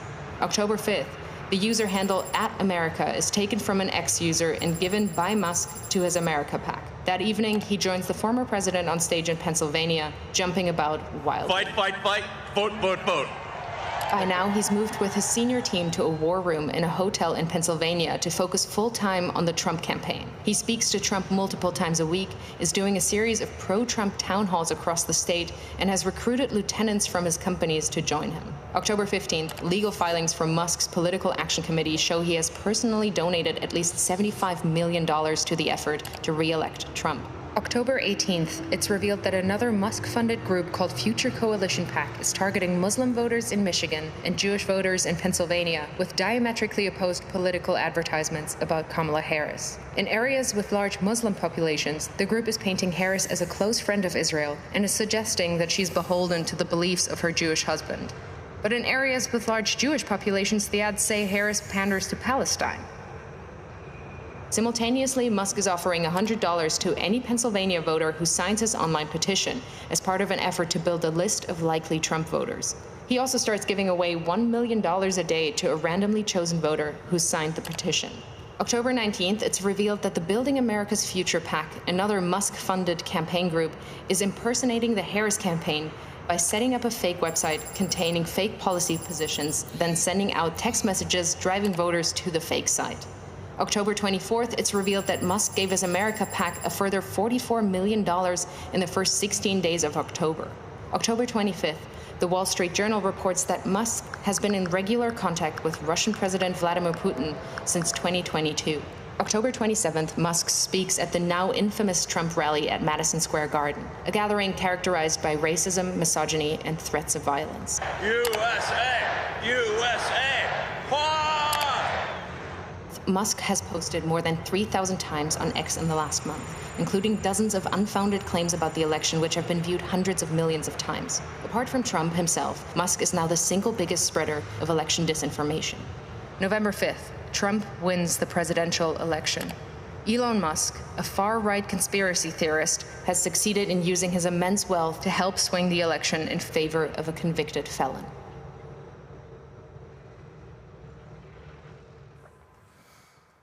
See, folks, it's important for us to understand what is happening right now in this country.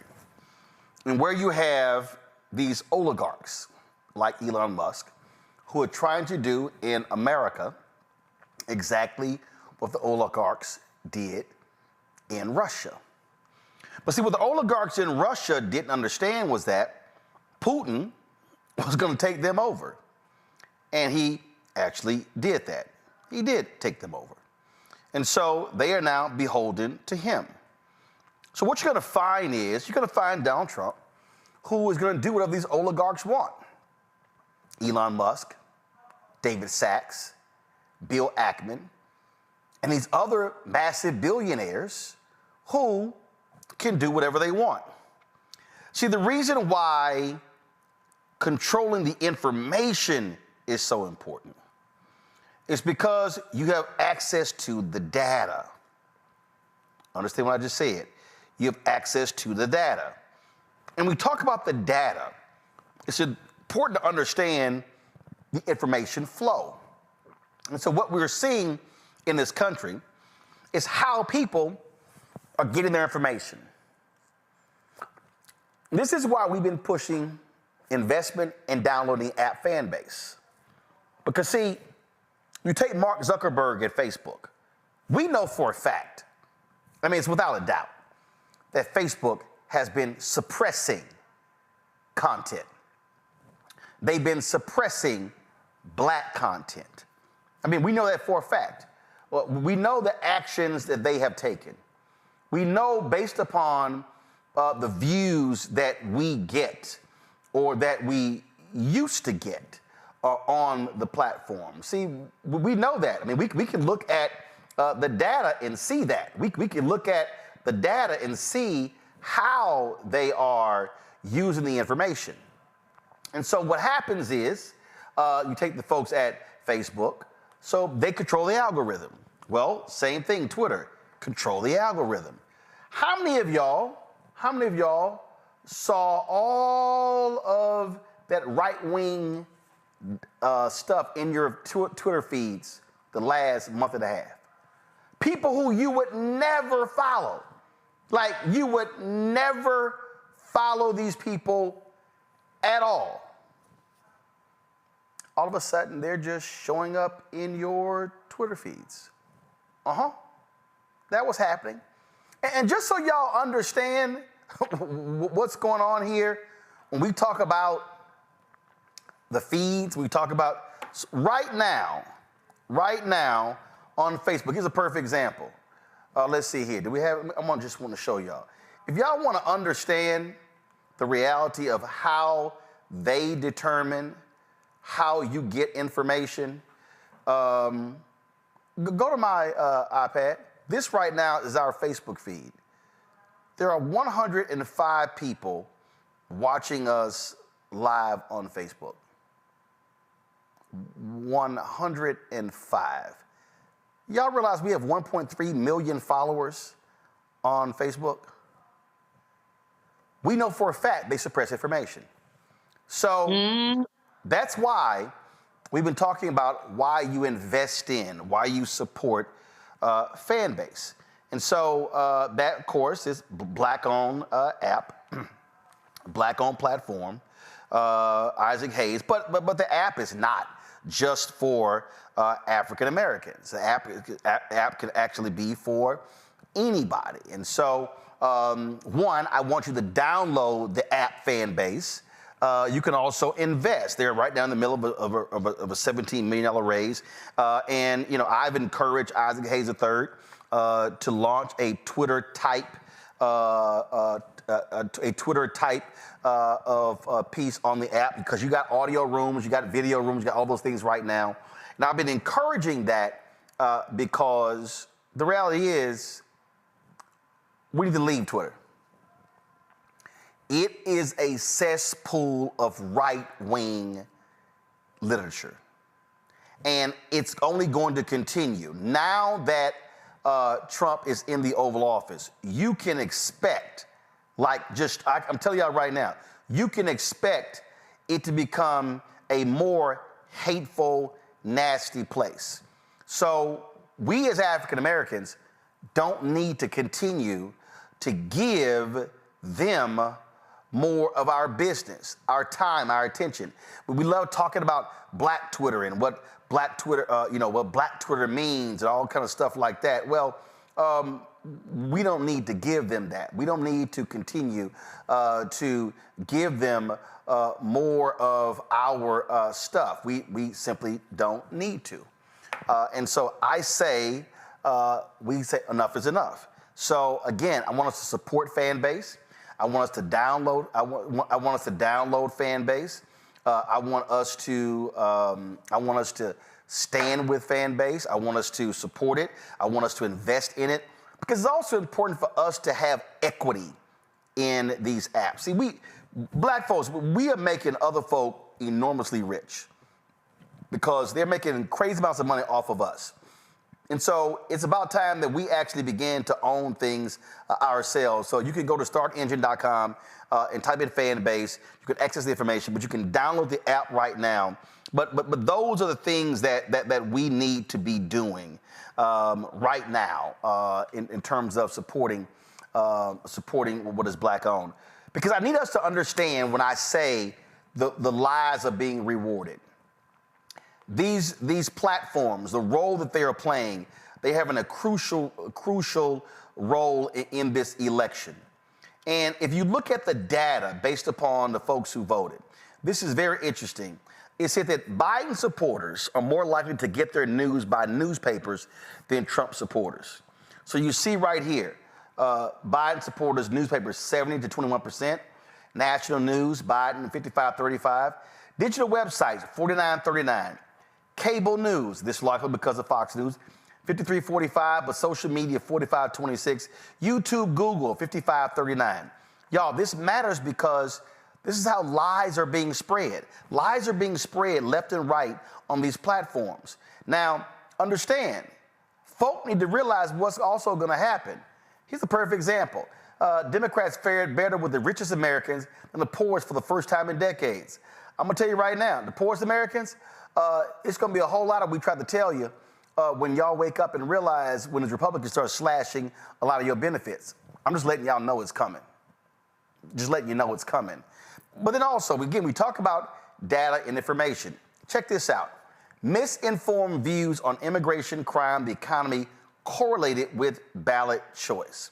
It says right here, again, the people who answered correct on the information regarding violent crime, D plus 65. The people who answered false, not correct, Republicans plus 26. Inflation, correct, D plus 53. Republicans answer false, Republicans plus 19. Stock market is at or near all-time highs. Correct information, correct views, Democrats plus 20, Republicans plus 9. Over the last few months, unauthorized border crossings, the U.S.-Mexico border, are at or near the lowest levels in the last few years. People who know the facts, D plus 59. Republicans plus 17. What does that tell you? It tells you that Republicans are benefiting from lies. They're benefiting. They're benefiting from lies. This election also tells us that character no longer matters. They didn't care if he overthrew the election. They didn't care if he cheated companies. They didn't care if he cheated small businesses. They didn't care if he lied on his taxes. They didn't care if he lied about the cost of the value of his businesses. In fact, Trump told 30,000 lies last time he was in Oval Office. They were like, yeah, we good. Yeah, we're good. We good with the lies. Ain't no problem. We're good with it. What does that tell you? It tells you is that we're dealing with people who no longer care about integrity. So it no longer matters. This country, I damn sure didn't, but this country has decided to reward a massive liar. They've decided to reward somebody with the highest office in the land who cannot tell the truth. And if you want to understand just how sick and demented some of these people are, this was a media story done where they interviewed this guy, Matt Wolfson, in Scranton, Pennsylvania, a 45-year-old former construction worker. He looked around at poverty in the Rust Belt city and thought the nation needed a change in leadership. Now, mind you, Joe Biden from Scranton. Look, I just want y'all to understand what we're dealing with. Wolfson said he didn't love the dictatorial aspect of Trump's personality, but thought it could keep the country out of wars and maybe bring peace to some other conflicts, including Ukraine. I want y'all, this is a real quote.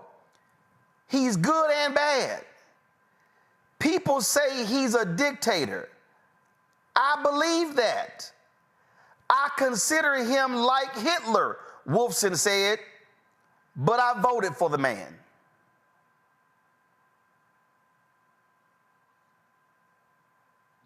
Y'all, there is no amount of policy, plans, prescriptions, specifics from Vice President Kamala Harris or Minnesota Governor Tim Walz or any Democrat that can counter that. These folks voted for the devil. See, in fact, since y'all gonna make me go here, see, I'm gonna have to. See, we're not set for a position over there, so I'm gonna have to go ahead and stay right here because I need to actually stand up on this. I need to stand up on this here. So some of y'all, if y'all really want to understand what we're dealing with, let me just go ahead and go biblical on some folk here. Go ahead, zoom, I stand up on this one. So let me just explain to y'all what just happened. Let me explain to y'all in biblical terms what just happened. Go ahead and zoom the camera out. What just happened in this election in biblical terms is that the United States did the exact same thing as the children of Israel did if you actually read your Bible. Y'all go ahead and go to my iPad, okay? So if y'all at home, understand 1 Samuel 8. 1 Samuel 8, Israel, they decided that, you know what? We need a king. And so it says, they said, give us a king to lead us. Samuel wasn't happy. Samuel prayed to the Lord. The Lord told him, listen to all that the people are saying to you. It is not you they have rejected, but they rejected me as their king, as they have done from the day I brought them out of Egypt until this day, forsaking me and serving other gods, so they are doing to you. Y'all follow what I'm saying? Now listen to them, but warn them solemnly and let them know what the king who will reign over them will claim as his rights. So Samuel went to them and said, all right, y'all want a king. Okay, this is what the king who will reign over you will claim as his rights. He will take your sons and make them serve with his chariots and horses, and they will run in front of his chariots. Some he will assign to be commanders of thousands, commanders of 50s, and others to plow his ground and reap his harvest, and still others to make weapons of war and equipment for his chariots. He will take your daughters to be perfumers and cooks and bakers. He will take the best of your fields and vineyards and other olive groves and give them to his attendants. He will take a tenth of your grain and of your vintage and give it to his officials and attendants. Your male and female servants and the best of your cattle and donkeys he will take for his own use. He will take a tenth of your flocks, and you yourselves will become his slaves. When that day comes, you will cry out for relief from the king you have chosen, but the Lord will not answer you in that day. But the people ignored Samuel. They said, no, no, we still want a king. Then we will be like all the other nations with a king to lead us and to go out before us and fight our battles. When Samuel heard all of the people said, he repeated it before the Lord answered, listen to them and give them a king. Then Samuel said to the Israelites, everyone go back to your own town. Now, anybody who knows that scripture knows the king was Saul. And we know Saul was evil as hell because he was crazy. So you see, so America said, oh, no. I know, Biden Harris, I know y'all dug us out of that horrible economy. I know you rebuilt the infrastructure in this country. I know we provided the American Rescue Plan. I know we actually, you were the most pro-union, pro-working class presidency since FDR. We know all of those things. But you know what? We want a king. We want a king. We want to go back to the glory days of Pharaoh. Because it was great in 17 and 18 and 19. We're going to skip over 20, 21, all the after effects. We're going to skip all that. But it was just so great and it was just so wonderful when we had us a king. Oh, I know the man said in his own mouth that I'm going to be a dictator. I know the man actually said what I'm going to do. I know the man said, oh, to the rich folk, hey, y'all did great under me. Y'all going to do greater under me. I know he said all of that.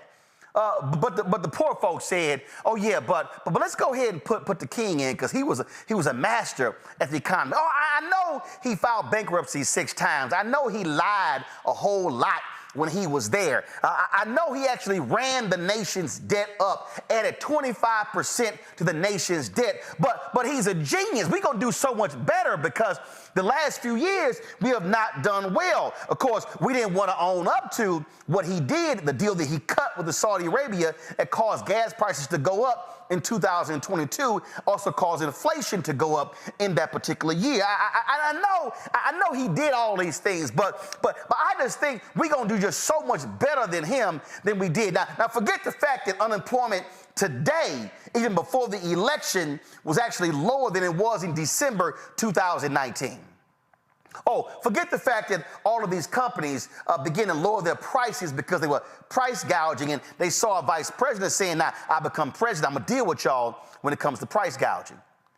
But see, then you got Wall Street and big companies say, oh yeah, Trump is now back, so guess what? They're going to allow mass consolidation. They're going to allow all sorts of monopolies to be created. Oh, we now going to be able to have all these companies, and we can now merge together. Do y'all know what happens when companies actually begin to merge together?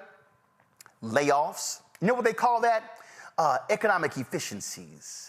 That means that we have redundancies in the back office, and so therefore we're going to begin to lay folks off. I'm just letting all y'all understand what's about to come down. Because see, America, y'all have decided that you want a king.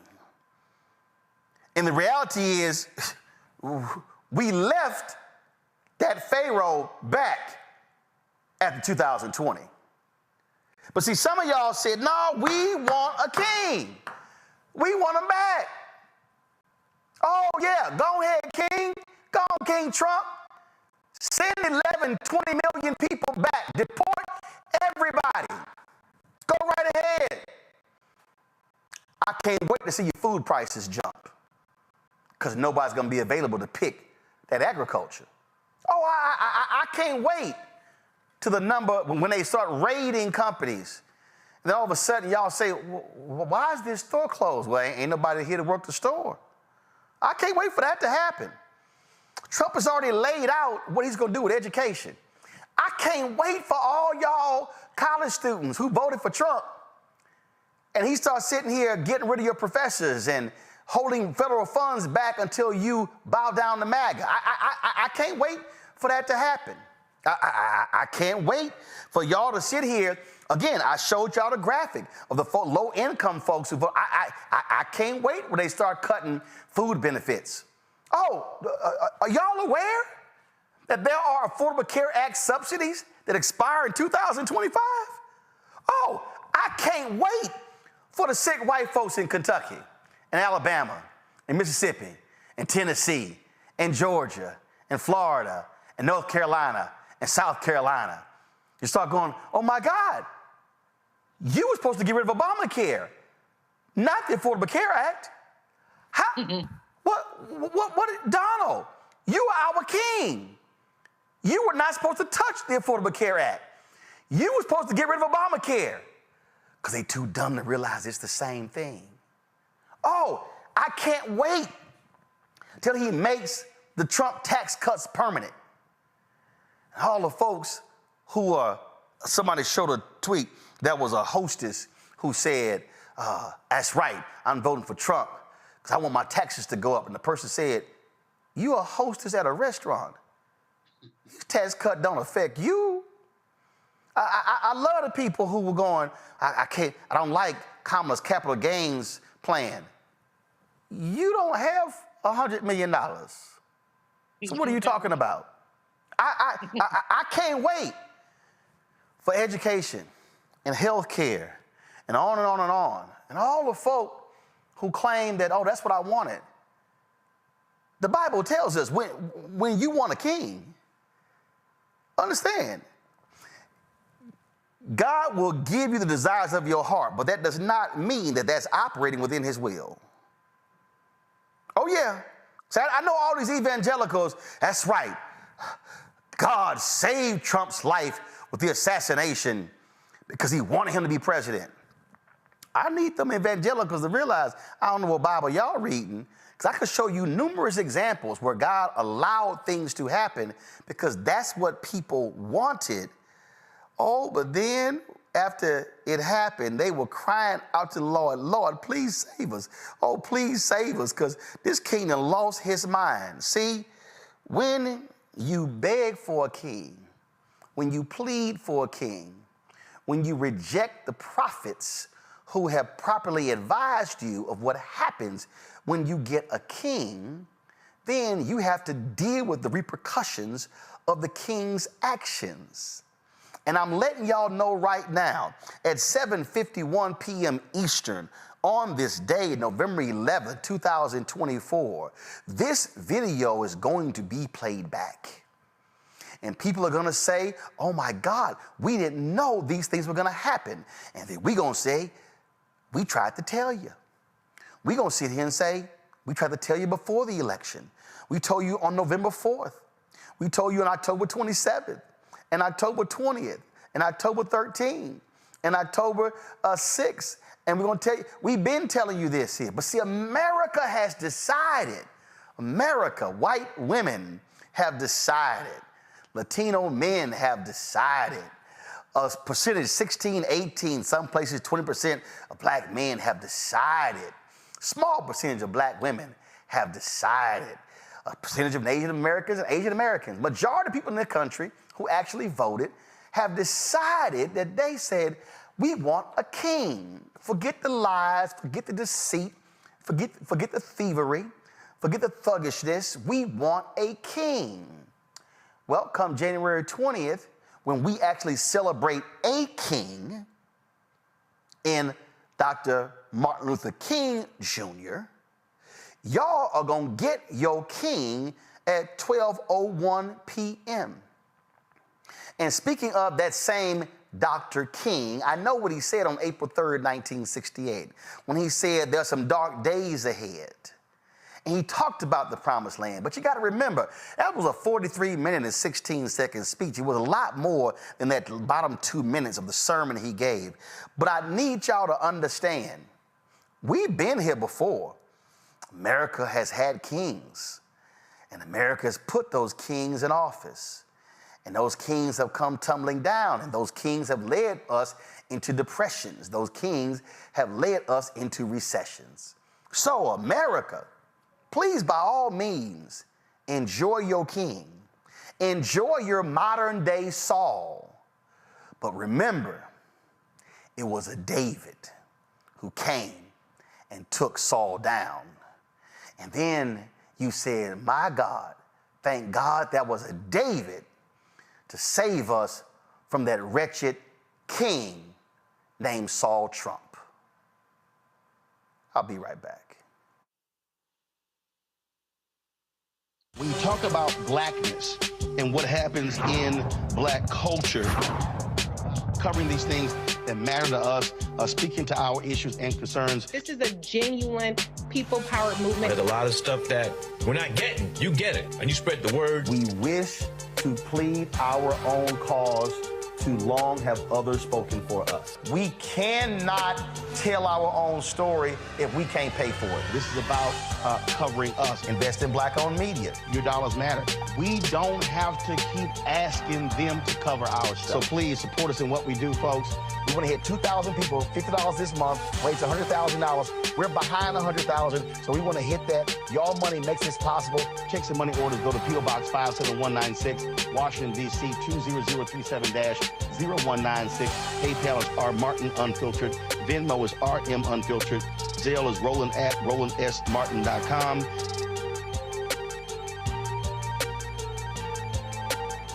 Hi, I'm Dr. Jackie Hood Martin, and I have a question for you. Ever feel as if your life is teetering and the weight and pressure of the world is consistently on your shoulders? Well, let me tell you, living a balanced life isn't easy. Join me each Tuesday on Black Star Network for A Balanced Life with Dr. Jackie.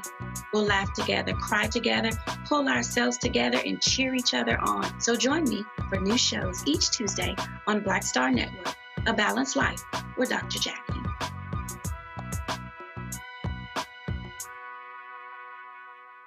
I'm Russell L. Honoré, Lieutenant General, United States Army, retired, and you're watching Roland Martin Unfiltered.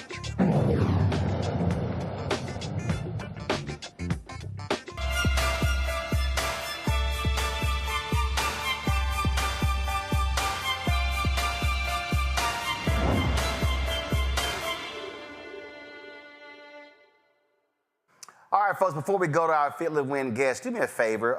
So I told y'all we were dealing with Cash App and all that drama. And so here's a way for you to donate to our show using Cash App by using the Stripe app. If you just simply point your phone to the QR code right there, you can utilize the Stripe app to be able to give to us via Cash App. Cash App changed their rules. And so now this is the workaround that we have figured out in terms of how to still get our donations via Cash App. And so you can use the Stripe QR code. And so just point your phone right there. And everybody who does that at the end of the show, I'm gonna give y'all a shout out. Because again, we've told y'all how we actually do this in terms of, because we've been working on this workaround, because they changed their rules and they said companies like ours, unless you're an LLC, you can't use Cash App to get donations. And so this is a workaround. If you use Stripe, and all you do is just put your email in and then put the amount for Cash App. It takes you right to your Cash App. It allows for you then to be able to do that. So let me say, let's see right here. And just so folks who think I'm lying, again, it takes you right to, so you point your phone to that, and then it allows for you, matter of fact, let me just go ahead and do this, because it's important. Like a lot of y'all been hitting me up, and y'all been like mad, upset, and like, yo, man, how we need to do this here. And I've been, so if I point this here, so go to my phone. All right, so if you, hold up, there it is right there. So here's the Stripe. So QR code, let me zoom it in.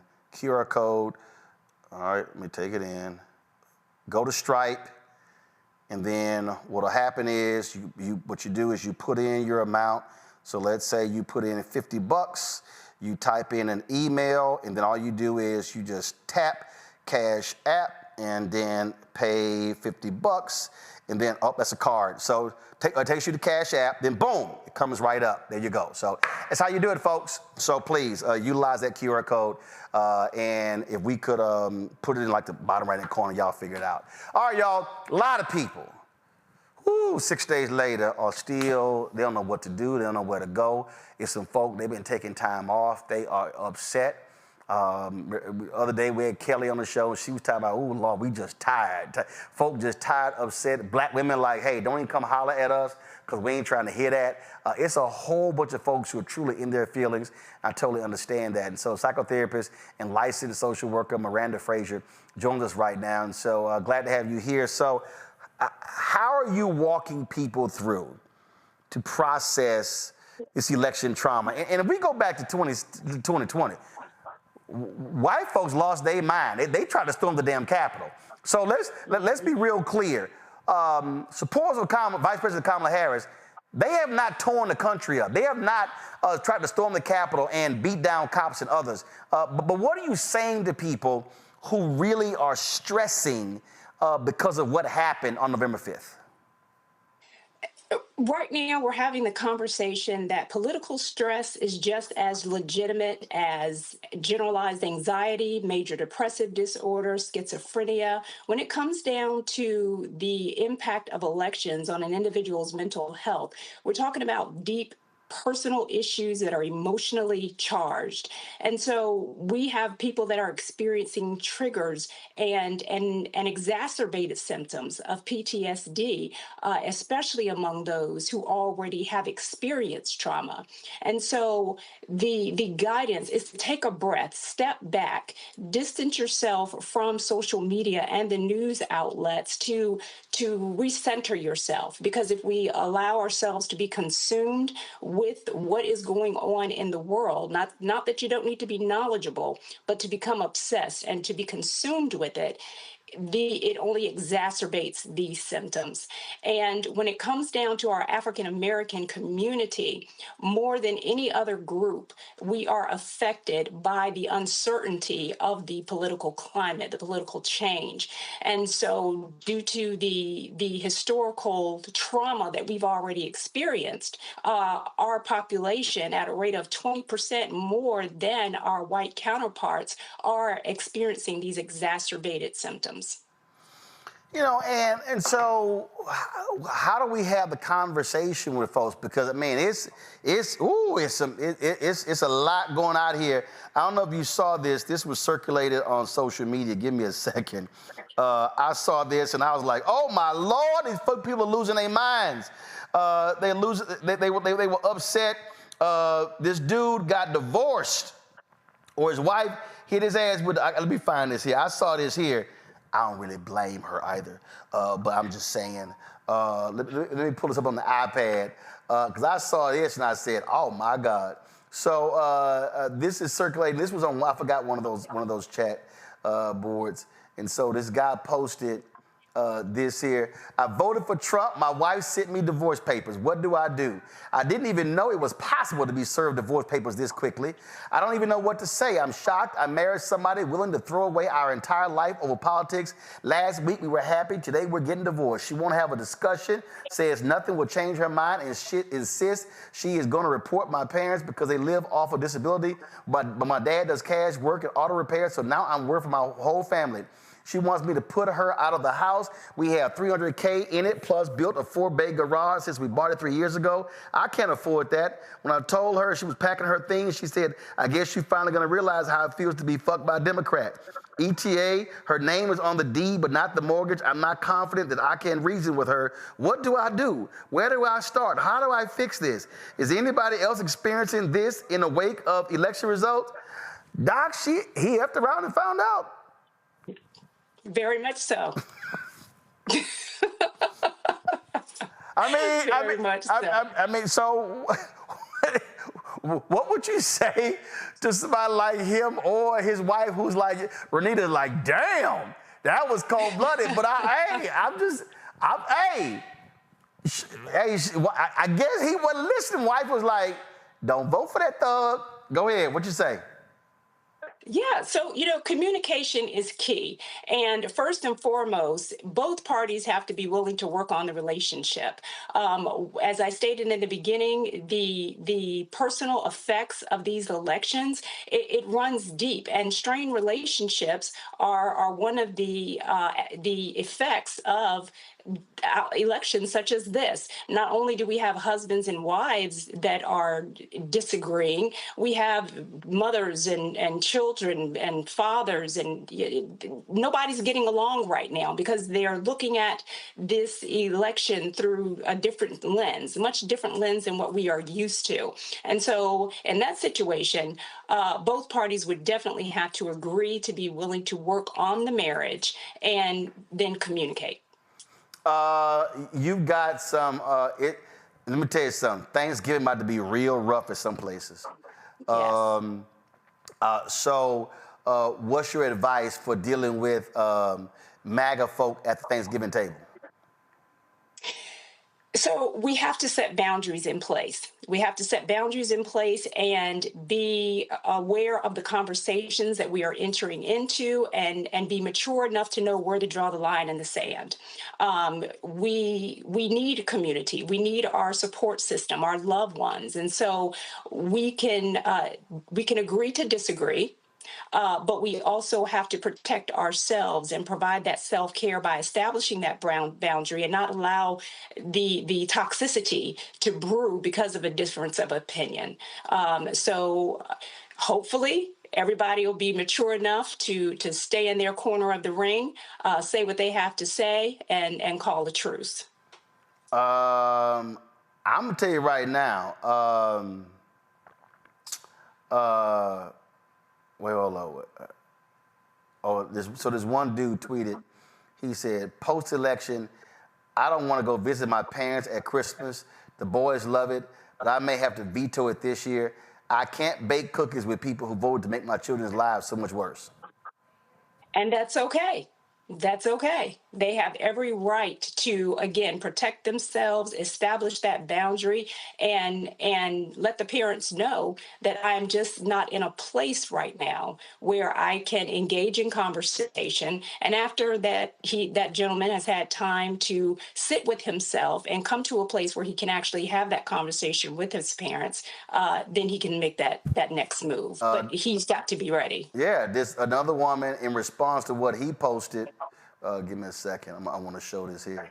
She posted. She said, "My sister and I are having the same conversation about the holidays and the rest of our family. It's going to hurt a lot, but we're cutting off those that voted for Trump. It's not about politics. It's about morals, values, and human rights. At least it's not our entire family." That's right. That's right. Because you're only responsible for your response in any given situation. You got to focus on the things that you can control. You can't control other people, so they're handling it in a very healthy manner. See, listen, for Thanksgiving, Texas A&M will be playing Texas. We haven't played them in about 12 years. We'll be playing for the SEC championship, and we hate Texas. Black and burnt orange don't go together, okay? But my niece, she's at law school at University at a school in Austin. So we'll tolerate that. And, my sister's husband, he pledged Omega, so did his son, and me, my brother Alpha. So I'll tolerate that. They start barking, I'm like, shut the hell up. But I'm gonna tell you right now, I'll tolerate the little Omega hats. I'll tolerate the little Texas Longhorn stuff. But ain't no way in hell I'm tolerating the MAGA red hat. I'm just being straight up. They can't walk into the crib. And if they're coming to your house, you have every right to. Hell no, it's my brother's house, Doc. They can't walk in there. So we got a hierarchy in my family. They can't walk in there because I'm gonna cuss them out. I'm gonna tell you right now, anybody walking my brother's house for Thanksgiving with a MAGA hat, it's gonna be one uncomfortable ass Thanksgiving meal for them. I'm just being straight up. I ain't got no problem saying it. Yes, I am petty like that. Well, we can definitely expect a few strained relationships in a situation like that. But hopefully it is something that you can pass in the future to maintain the family dynamics. All right, questions from the panel. Let's see here. Makongo, you first. Thank you so much for your insights here. My question is kind of connected to this. What advice do you have for people who are dealing with folks who didn't vote for Trump but didn't vote at all? Like, oh hell, they the same. They the same. Oh, they the same. Do you feel like the mentality is the same, or is it, these are people who feel like the system let them down, so it's understandable that they chose not to engage? Or is your advice pretty much the same of what you've been giving Roland already? So my personal opinion on that is that not taking a stance at all is taking a stance. I've seen people that have made comments in that I didn't vote at all. I'll let God work it out. I'll let the Lord handle it the way He wants to handle it. But as we all know, faith without works is dead. And so if we don't execute our civic responsibility to provide some input one way or another, you're just setting yourself up to get what you get. And unfortunately, there are other people whose lives are at stake because one person, two people, what have you, didn't take their civic responsibility, their civic duty responsibly. Julian. Sis, thanks for being with us. Thanks for your advice. I want to go to something we did in the last segment where, Roland, we were talking about misinformation, about the extent to which Elon Musk and all those other lowlifes basically have lied. They've said things like people were better off under Trump economically, which is just not the truth. How do we deal with those who drank the Kool-Aid and are full of misinformation? I mean, because I can have a principled argument, I hope. I don't know. I haven't made my mind up about whether I'm going to be with my family or not because my brother is crazy. And he probably voted for Trump, and I don't want to talk about it. But in any case, he spouts this stuff that he reads or been on Fox or something. How do you deal with the misinformation? Like I said, I'm willing, if he says these are 10 things I'd like you to discuss, I'll discuss them with him. But if you're just going to tell me GD lies, I can't do that, and especially not over turkey and dressing. How do we deal with liars? So again, you have to accept people for where they are. We cannot change anyone's mindset. And so the ownership lies with us to remove ourselves from the situation, draw a line in the sand, because no matter what you do, no matter what you say, you cannot change a person's mind until a situation occurs that is impactful enough that is going to create a paradigm shift, that's going to make them think differently. And oftentimes, until we have something that affects us personally, that hits us in our pocket, hits us in home, in our home environment, we don't tend to change. And so, again, we have to take ownership of ourselves, be responsible for our own actions, and those others, they just have to figure it out on their own or find out on their own. Renita. Well, thank you for being here. My question is, how do we support people who are catastrophizing every day about what may come? As a former elected official, I can see the holes in Trump's policy. I can see the holes in a lot of the things that he campaigned on. And I know that a lot of what he campaigned on, the country simply does not even have resources to do what he said he was going to do. And some of it has actually been tried in the past and miserably failed. So I can see the reality of how much of this has any potential to get done. But when you have more of a logical conversation like that with folks, it does come off as dismissing concerns. And I understand why. So what is the best way to support folks who feel how they feel, and they are, and like you said, it's important to be aware and concerned, but not catastrophizing and bringing yourself into a point of just extreme anxiety every day before any of these things have materialized? What's the best way to support? So for people who catastrophize, you can hear them out. Oftentimes, people just want to be validated. They want to be heard. And just having that listening ear is really what's most important at that point in time. But ultimately, you've got to protect self. And so not being a crutch for that person, not enabling that person. I don't know if we're talking about a family member or just general public, but we cannot enable the maladaptive behavior to the point that it is affecting us personally. Self-care in such a heightened state right now is crucial to each and every one of us. And so again, we tolerate what we can to maintain the relationship, but then we have to remove ourselves, establish that boundary and remove ourselves from the situation as quickly as possible. All right, then. Well, we certainly appreciate it, Miranda. Thank you for joining us. And it's going to be a whole lot of really interesting conversations taking place. And luckily in my house, ain't going to be none of those because I think it's only one crazy-ass MAGA uncle, and his ass ain't going to be there. So we good. Thank you for having me.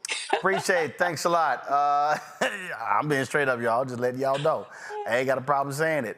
And so he know he can't bring his crazy ass to my house. That ain't going to happen. So, all right, folks. This happened late last week. The Justice Department indicted several Jackson, Mississippi city officials, including the city's mayor, Chokwe Lumumba. Lumumba and Ward 6 Councilman Aaron Burks, Councilwoman Angelique Lee, and Hinds County DA Jody Owens were indicted on charges ranging from bribery to conspiracy in connection with a citywide scandal about the city's long sought-after hotel development project. Lumumba released a video statement after the indictment. Jackson residents, it is with great disappointment that I come before you. My legal team has informed me that federal prosecutors have, in fact, indicted me on bribery and related charges. To be clear, I have never accepted a bribe of any type. As mayor, I have always acted in the best interest of the citizens of Jackson. We believe this to be a political prosecution against me, primarily designed to destroy my credibility and reputation within the community. There is no coincidence in its timing being just before the upcoming mayoral race. My legal team will vigorously defend me against these charges. Again, while I am disappointed, I am not deterred. So I ask for your patience and your prayers during this process. Thank you. Folks, let's go to Georgia, where the former Georgia DA tied to the case of Ahmaud Arbery, his murder, Jackie Johnson, is set to go to trial for her alleged interference in that case. She faces charges of misconduct for allegedly interfering in the investigation of Arbery's shooting death in February 2020.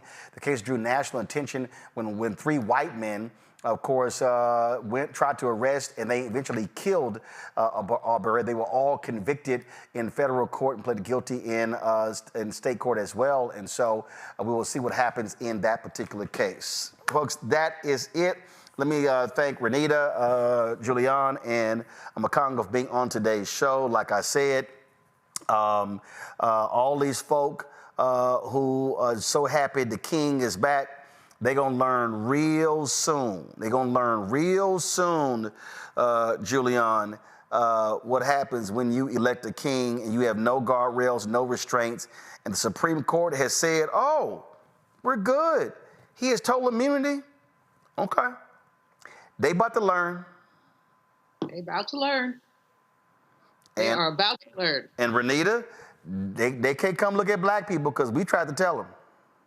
Yes, no, they can. And the only thing I'll add, and I know we're at the end of the show, but I do think that the black men who were preemptively blamed about 3 weeks ago, you know, those folks who were doing that, those black men as a whole deserve an apology, in my opinion, because we covered that on the show about how they were preemptively saying that black men were gonna in droves vote for Trump, and that is not what happened. So we tried to tell them, but they kept listening to all the white mainstream polls on Makongo. And look, there were some places where, look, it moved 1%.